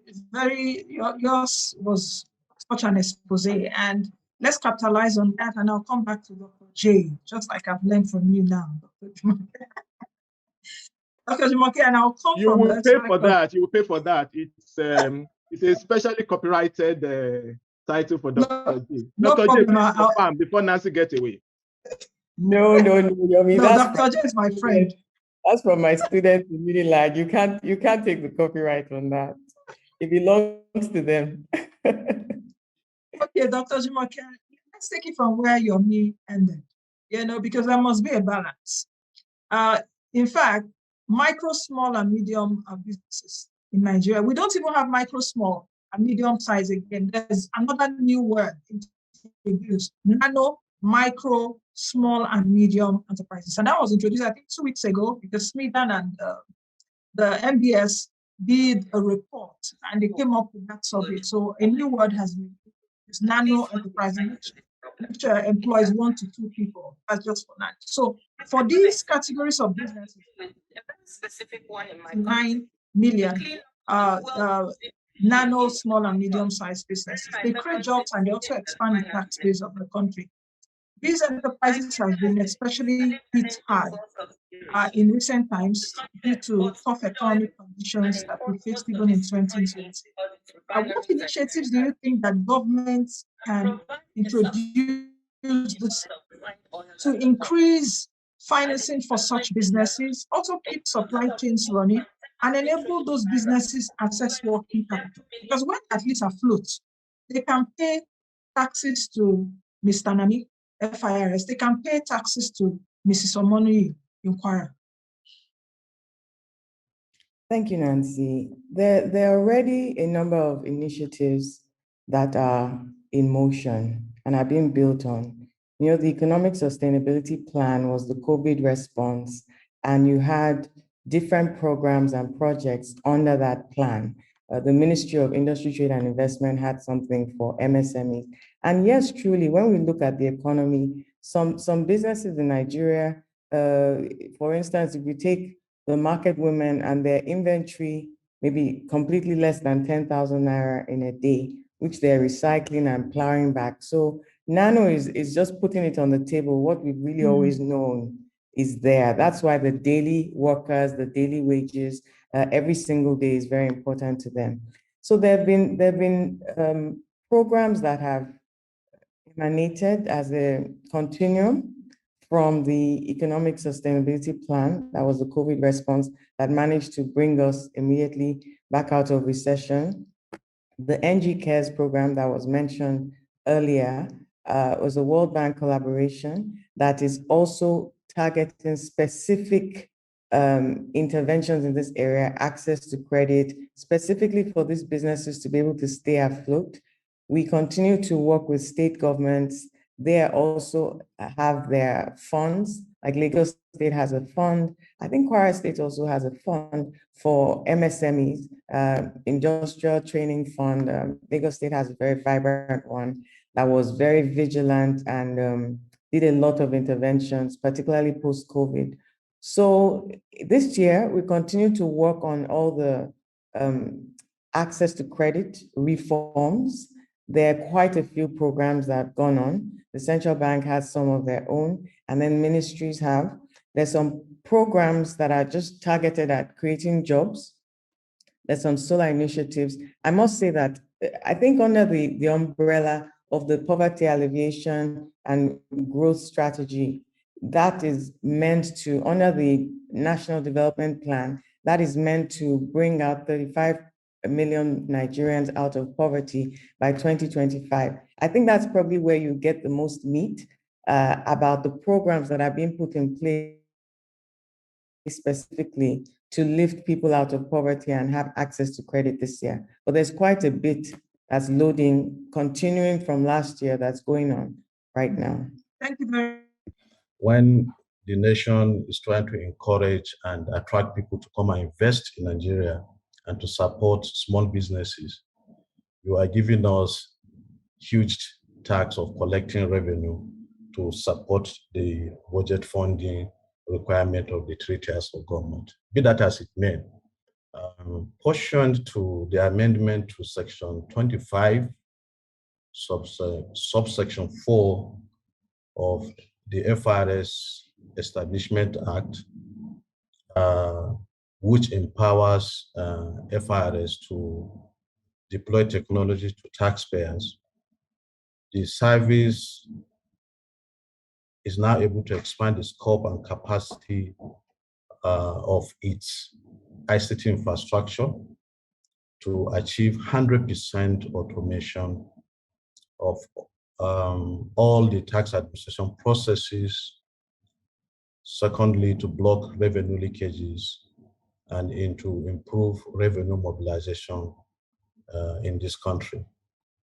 The process will ensure that all parties in a commercial transaction are adequately followed up to pay their fair share of taxes, thereby expanding the tax net. The service also having set up a full-fledged department for intelligence, strategic data mining and analysis in 2021,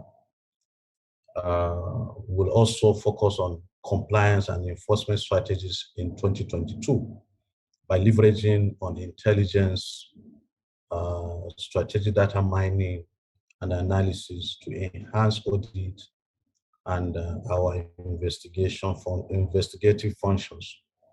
In addition, the service will, through its newly constituted tax incentive department, headed by a director, seek to reduce the tax abuse in incentive management in Nigeria. With a final clearance obtained also in 2021 for Nigeria to do an automatic reciprocal exchange of financial account information under the OECD Common Reporting Standard, FRS will also make effective use of information received, which we're already doing, on our residents from foreign tax authorities for effective tax administration. Lastly, on that first question, the service will support the compliance and enforcement strategies in 2022 with effective implementation of the penalty regimes in accordance with the laws and ensure prosecution of recalcitrant taxpayers in order to serve as deterrent to other people that would not want to comply. And to come back to the issue raised by the Honorable Minister on the possibility of probably introducing new taxes. Let me start by saying that FRS is poised to promote or to support Dr. Jumoke in ensuring ease of doing business in Nigeria, because the success of our mandate invariably rely on the prosperity of our taxpayers. We will continue therefore ensure that we promote ease of tax administration in order to engender voluntary tax compliance by taxpayers. I want to remind us that the tax system is made up of three tripods. One is tax policy, the second one is tax legislation, and the last one, which affects me and the Internal Revenue Chairman of Kwara State, is tax administration. The service does not have direct responsibility for policy and legislation. However, the service is of the view that the implementation of the existing taxes should be deepened in terms of expanding the tax net and tax base, as well as eliminating abuse and leakages. We'll continue to provide advice to the relevant authorities responsible for policies and legislations, particularly the National Assembly, in this regard, to ensure that taxes are streamlined in such a manner that will not inhibit the growth and prosperity of businesses and affect what my sister does in the ease of doing business that she's championing for this country. Thank you, Mr. Nami. Mrs. Somoni, you know that taxpayer identification is a major challenge for most state inland revenue services across the country. Apart from that, what other challenges are faced by states? their revenue drive efforts? And what recommendations are being proposed to deal with this? What kind of conversations do you have with your colleagues really to look for solutions for these challenges? Thank you very much. The challenges are plenty, I can tell you. Digitization is quite key, like you have rightly said. Aside that, some of the other challenges we have is having the expected cooperation from the MDAs in each of the states, in being able to work with them to get the necessary information we need in blocking leakages one and being able to make all the collections that we need. Now, some states have gone quite far in the area of working with these MDAs. In Kwara State, for example, we have an interministerial committee that will sit to discuss the events of tax collection, revenue collection, and where the leakages are and what we can do to take care of them.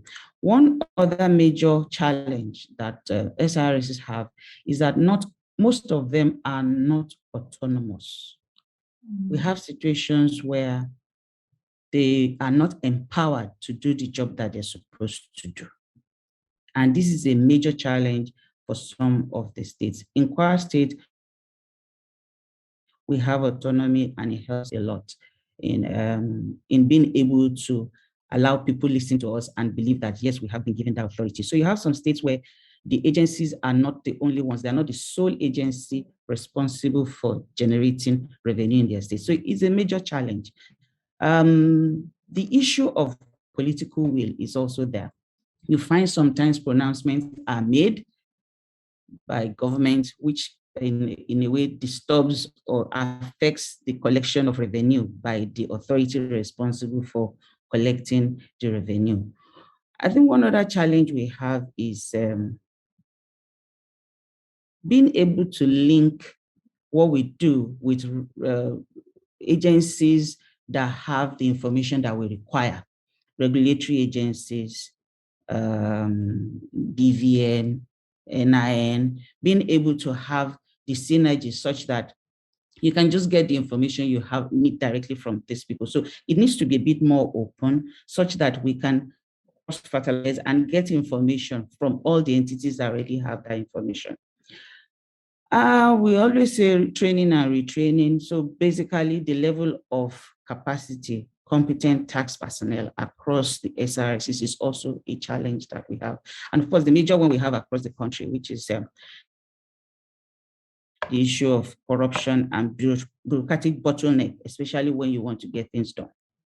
Those are some of the challenges that we have. So for me, I think, like I said, in Kwara State, we have been given that empowerment. So it is something that is required in all the states to be able to assert themselves, be empowered to be able to do their job. Digitization and automation of all processes is very, very essential. It blocks leakages. So definitely we need to be able to have the same language spoken across revenue administration. And it helps us to get a lot of things done. You find out that talking about the political will, there are sometimes benefits of waivers that would definitely affect revenue generation in a state that you get and you really don't have control over it. It also forms part of the issues of the political will that is required. We expect that sharing of data between ourselves and all agencies that have data is very, very key. And we believe that if we're able to do that, it makes the job easier and it gives all the information that is required in going after taxpayers. Training and retraining is very, very key. The CITN has done quite a lot. I think recently what they have done now is insist on the MTTP training that is being done by all CITN members is now mandatory for you to have that every year. So it's a good development and it's going to help to get people in the tax administration sector to focus more on how to do their job, and it enforces that to a reasonable extent. And you can't take it away from being responsible or giving that sole mandate to collect revenue in your state. In the situation where you have challenges with other colleagues of the state doing the same thing, it's quite major and it affects the job that is being done by IRSs across the country. So those are some of the challenges that we have identified and that we have discussed at the Joint Tax Board, of which my chairman is also here, in helping the SRSs to be able to do more as far as their target is concerned. Thank you. Thank you, Ms. Samoni. Quite a lot you said. You're also in tandem with Mr. Nami in terms of at least the administration, you both are in charge. But you also said something which is very fundamental, which revolves around the politics of reforms. And I think the DG Budget Office mentioned that earlier in their session around infrastructure, because you should have at least that political support. The government will not say, go and look for money. And at the end of the day, they say, one way or the other, asking, go and look for money. So there has to be that nexus. But Yemi, let me come back to you with the Finance Act. In consecutive ones, we've seen, let's take a critical look at 2019 and 2020 that has been implemented. How do you think that it has impacted the growth as IGR?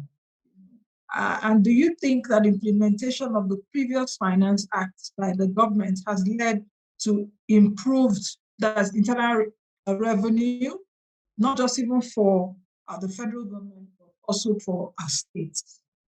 That right, Mr. Nami can also weigh in later. Because, all right. Yeah. All right. Thank you, Nancy.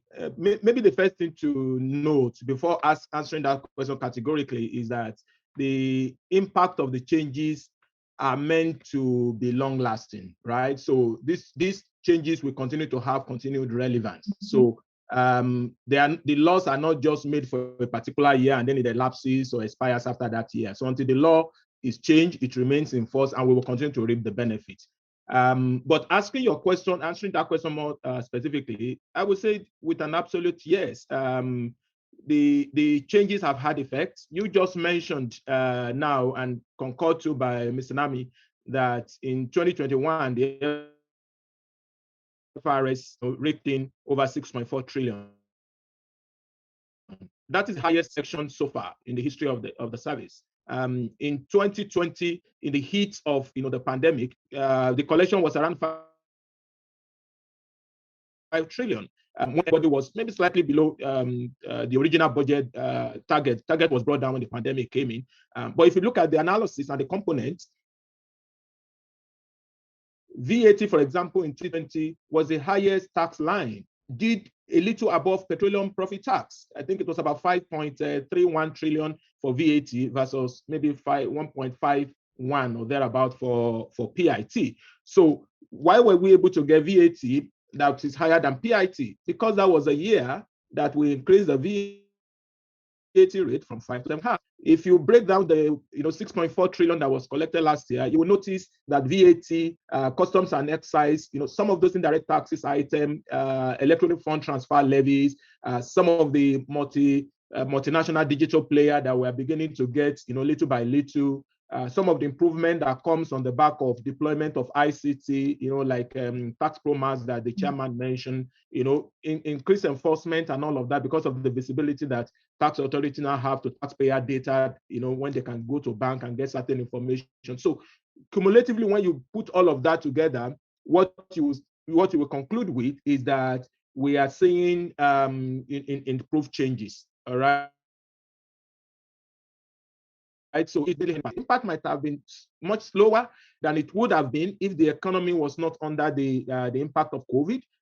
But within the operating constraints, because and I said that because businesses are still struggling, particularly some sectors, right? So are still struggling under the impact. So if the economy was buoyant and everything was running as it was prior to the pandemic, you probably would even have seen a higher level of impact. So it's helping us to move along the direction that we want to travel. There will be need to do a lot more and run a lot more faster. And I think we'll be able to do that with some of the measures that Mr. Nami said. Let's bring in technology. FRS now have the legal backing to deploy proprietary technology to use third-party applications There's a lot of power now in the hand of FRS to get taxpayer data from banks with increased penalties, for non-compliance, so that's increased transparency, increased openness, and just capacity of the FRS to be able to run as an independent and the sole tax collecting agent for the government. I think all of that will help because they are already helping. Thank you, Yomi. Dr. Jumoke, let's take it also from where Yomi stopped in terms of even technology, what we've seen since COVID, the future, the ethics of work have changed. Take a look at, we're doing this online from different places, across the world, depends on where you are. So the importance of technology was emphasized even by COVID-19 pandemic, which we're still battling. And with Nigeria being projected to be the third most populous country in the world by 2040, it's been said that we're not making optimal use of our human capital potential to develop our digital economy. Having said that, we shouldn't also forget the fact that we're seeing companies, digital companies in Nigeria come up to unicorn status, about $1.5 billion. So I guess that Mr. Nami will be looking at that side too. How do I ask these people making billions of dollars?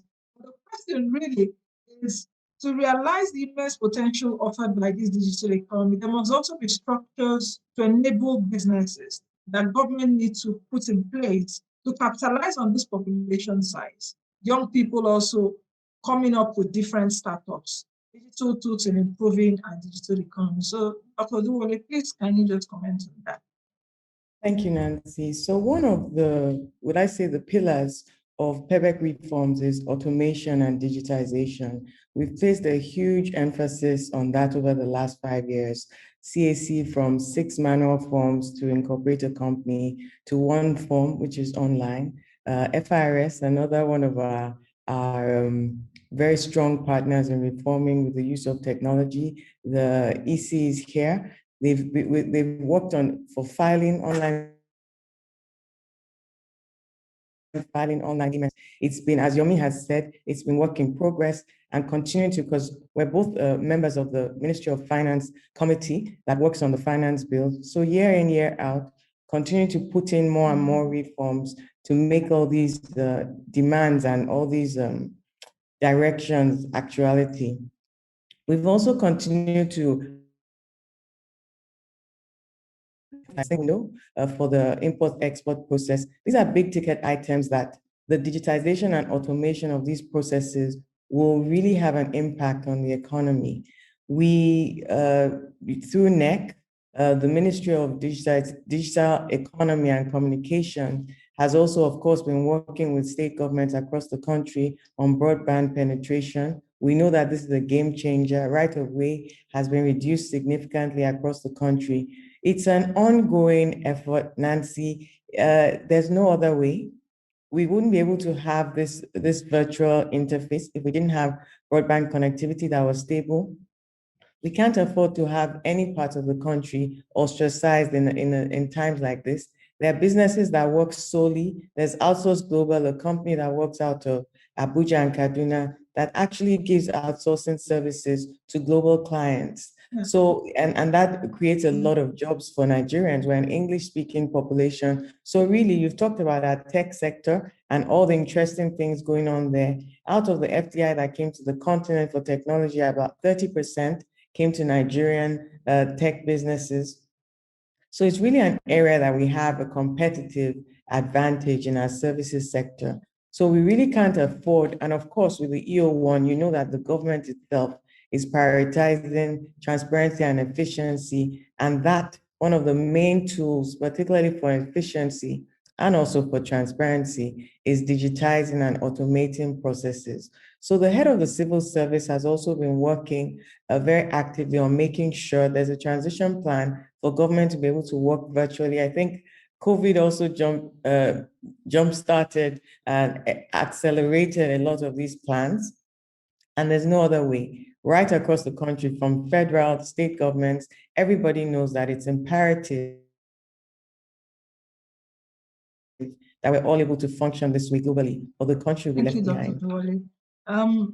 Mr. Nami, and I will say this is the last round of questions, really. And let's talk about the multiple and prolonged tax audits, the multiple collection agencies, just like mentioned earlier, and the different types of taxes. These are some of the challenges that Nigerians have been complaining about. Would you want to speak about how measures are being used to address these challenges? Okay, thank you very much, Nancy. It is important to know that FRS in the year 2021 deployed a tax audit tool we call electronic tax audit process solution. This tool enables the tax audit department to monitor the entire audit process from start to finish. As much as most audit aides are dependent on the cooperation of taxpayers, the service has a 60-day target for auditors to conclude an audit process. Also, by leveraging on intelligence, strategic data mining, and analysis that I mentioned earlier, and it will, we are confident that the data and mining and analysis will enhance our audit and investigation functions in terms of quality and time of completion. On the multiplicity of collection agencies, this is a very sensitive matter, but this has also been, as it has been a case of concern to all of us at FRS. However, we hope that should be in the past now with the amendment of to Section 68 of the FRS Establishment Act by the Finance Act 2021. By that amendment, it is now an offense for any other person or agency or federal government other than the FRS to carry out or authorize another person to carry out the function of administering, assessment, collection, accounting, or enforcement of taxes and levies due to the Federation and the federal government. The recent amendment to the FRS also has assisted enormously. So we want to advise Nigerians that should anybody pretend to be part of FRS or part of what we do or wanting to do carry our function, that person's attempt should be, or that attempt should be resisted by Nigerians, because there are sanctions that will go with it, and it should be reported to FI because there are sanctions that will go with it going forward. Thank you. Thank you very much, sir. Madam Omoni, I would like to have your views around fiscal federalism. You know, we can't do this without talking about that and how Nigeria could better empower states to deliver desired economic development. At the tail end of last year, in Lagos states, Rivers states, and all of that. So, what's your view about fiscal federalism? Mr. Nami is laughing. Just like Mr. Nami has said, it's a very, very sensitive matter, which well, it's also very important because we would not want a situation where states will continue to go cap in hand to the government in the center for survival. The issue, like you said, of the VAT is still very much around. But basically, I think at the JTB, we had this discussion also, and we were hoping that the states' IRSs would have major representation in the formulating of most of these new laws that are coming to place, so that you can hear from our side and then know some of the challenges that we also face. So it's something that needs to be considered seriously. We have several positions we've come together to discuss, and we have made representation to the committee, but most times we see most of these things favor one end than the other. A good example is the issues of the VAT, and we also have issues on the natural resources. States have clamored for it to a reasonable extent, but while I would not want to go into the politics of the matter, it's quite sensitive, but basically there needs to be a lot done more for the states to be able to have the responsibility of what belongs to the state in a way where it benefits the state at the same time benefit the federal.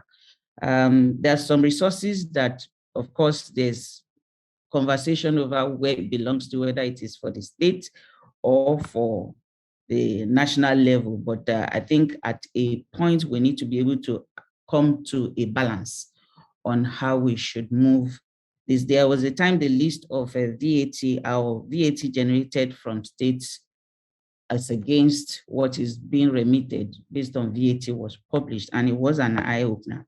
But a lot of assumptions made by people, especially about VAT coming from the north and things like that, was definitely not the way it was expected. So we need to be part of the conversation so that we can arrive at something that works for everybody.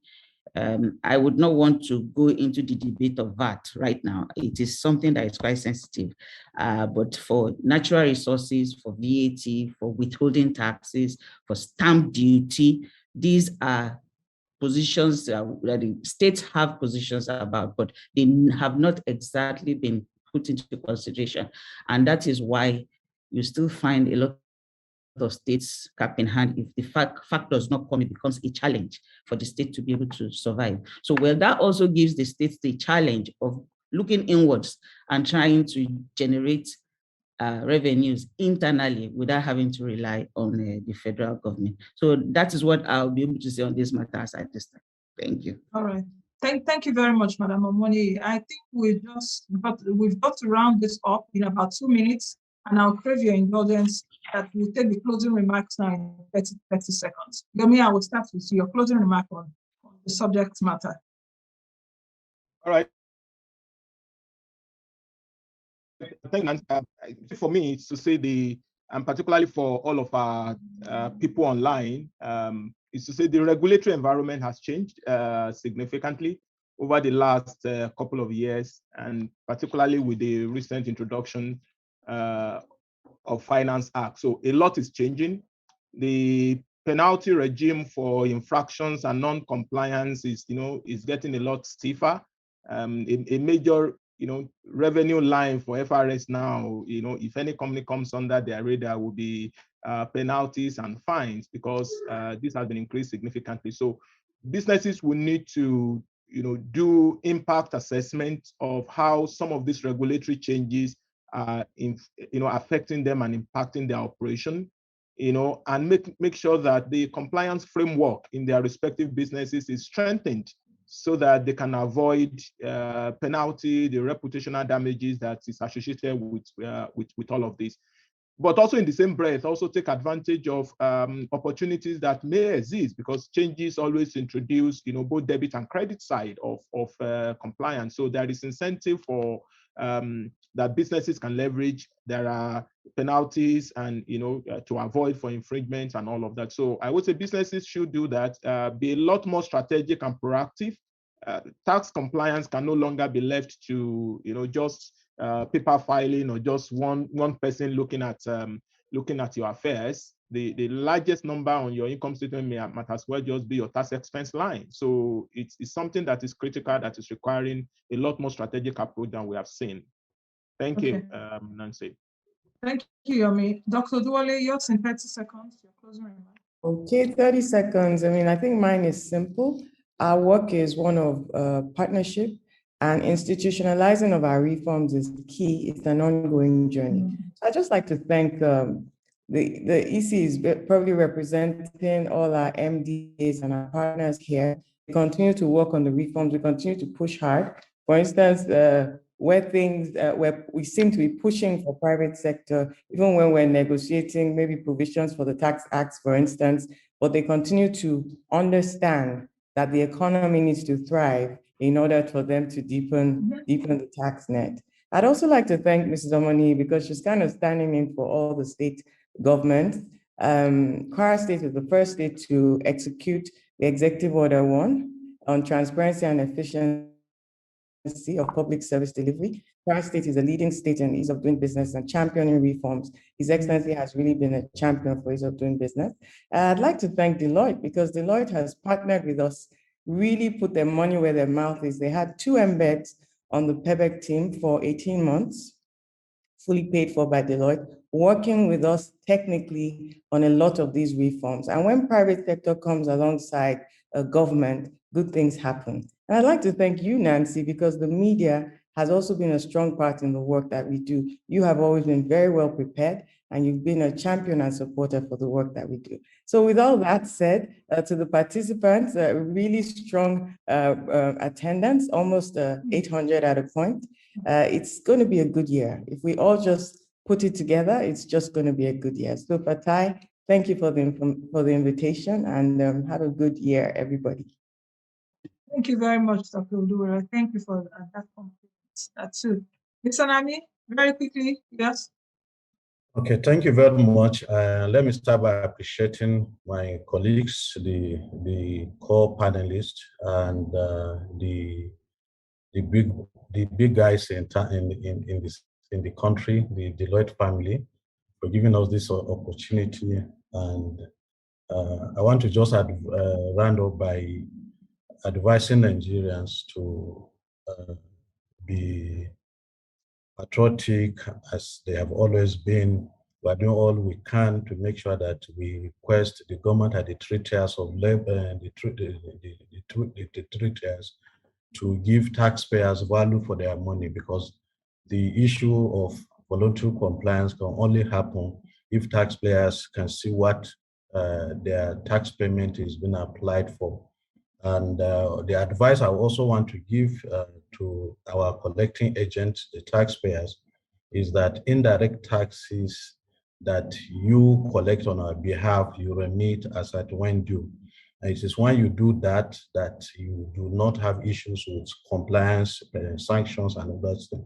And that is how we, as members of Joint Task Board and at FIRS, were able to make a case for a reduction in the rate of direct taxes that we will be wanting to do, but for the failure of taxpayers remitting taxes as and when due, that they have act as agent of collection, which they've deducted for payments they've made to people or for transactions that they've had with customers as at when due. So we'll request that you do that for us in good time so that we can also now be in a position to continue to advocate for application of these tax monies for the provision of social and critical infrastructure that you require as citizens of this country. Thank you very much. Thank you very much, Mr. Nabi. Ms. Somoni, yours in 30 seconds. Okay, yes, thank you very much. The exception of His Excellency Governor Abdulrahman Abdulrazak, he gave us an order to ensure we don't raise taxes, but we work on improving the tax and widening the tax. And that's basically the focus or the base of the reforms where we've implemented in Kwara. And of course, I'm an active member of the Ease of Doing Business Council in the state. And thank you, Dr. Jumoke, for all the support that you have given us. We have done quite well and we will continue to do more. Our reforms are coming out, and we hope that this year will be a year of consolidation for the state. And I believe the same thing applies to all my other colleagues in all the other states. So I want to use this opportunity to thank the panelists. It's been quite enlightening. I want to thank Deloitte for inviting me for this seminar. I've also learned a lot.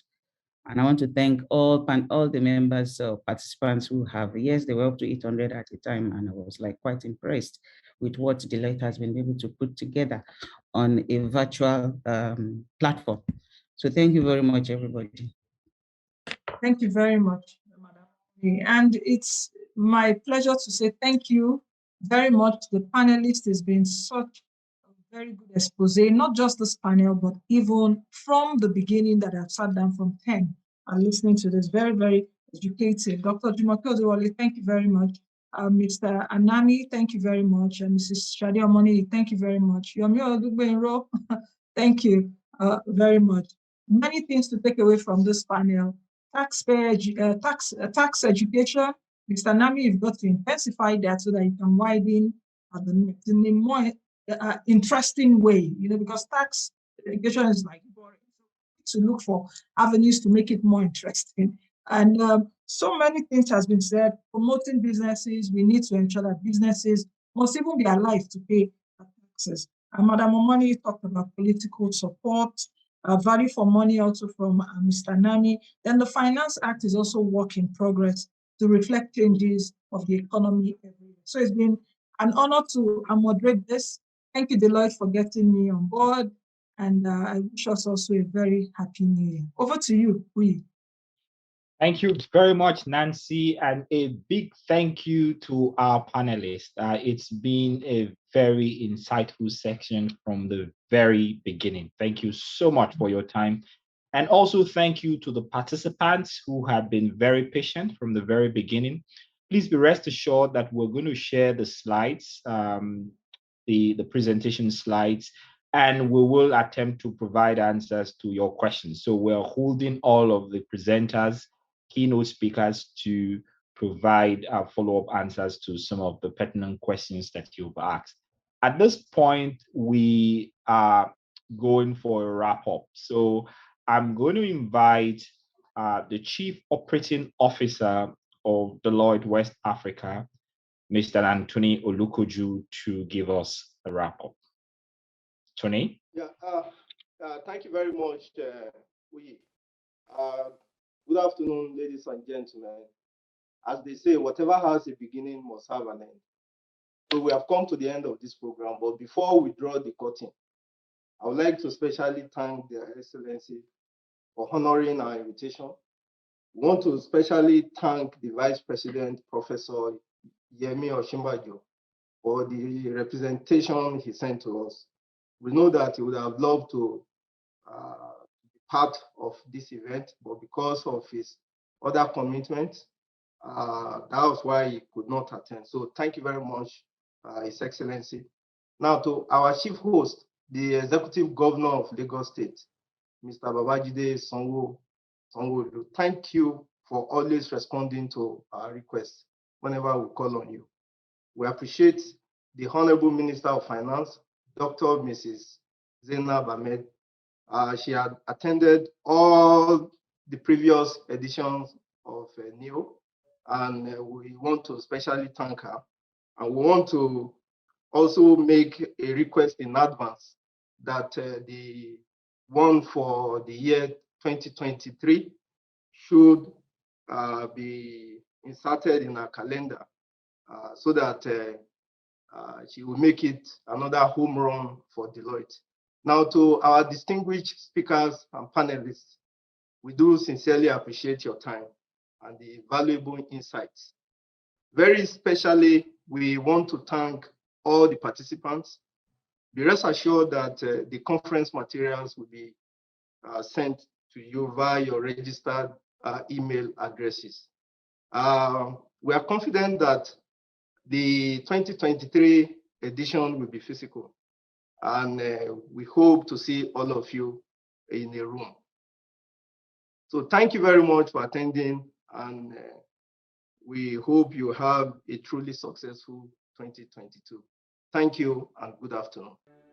On the 23rd of April, 1845, William Welch Deloitte made the first entry into his time ledger. With a stroke of a pen, he set off a series of connections that has grown into a global organisation of over 330,000 of us.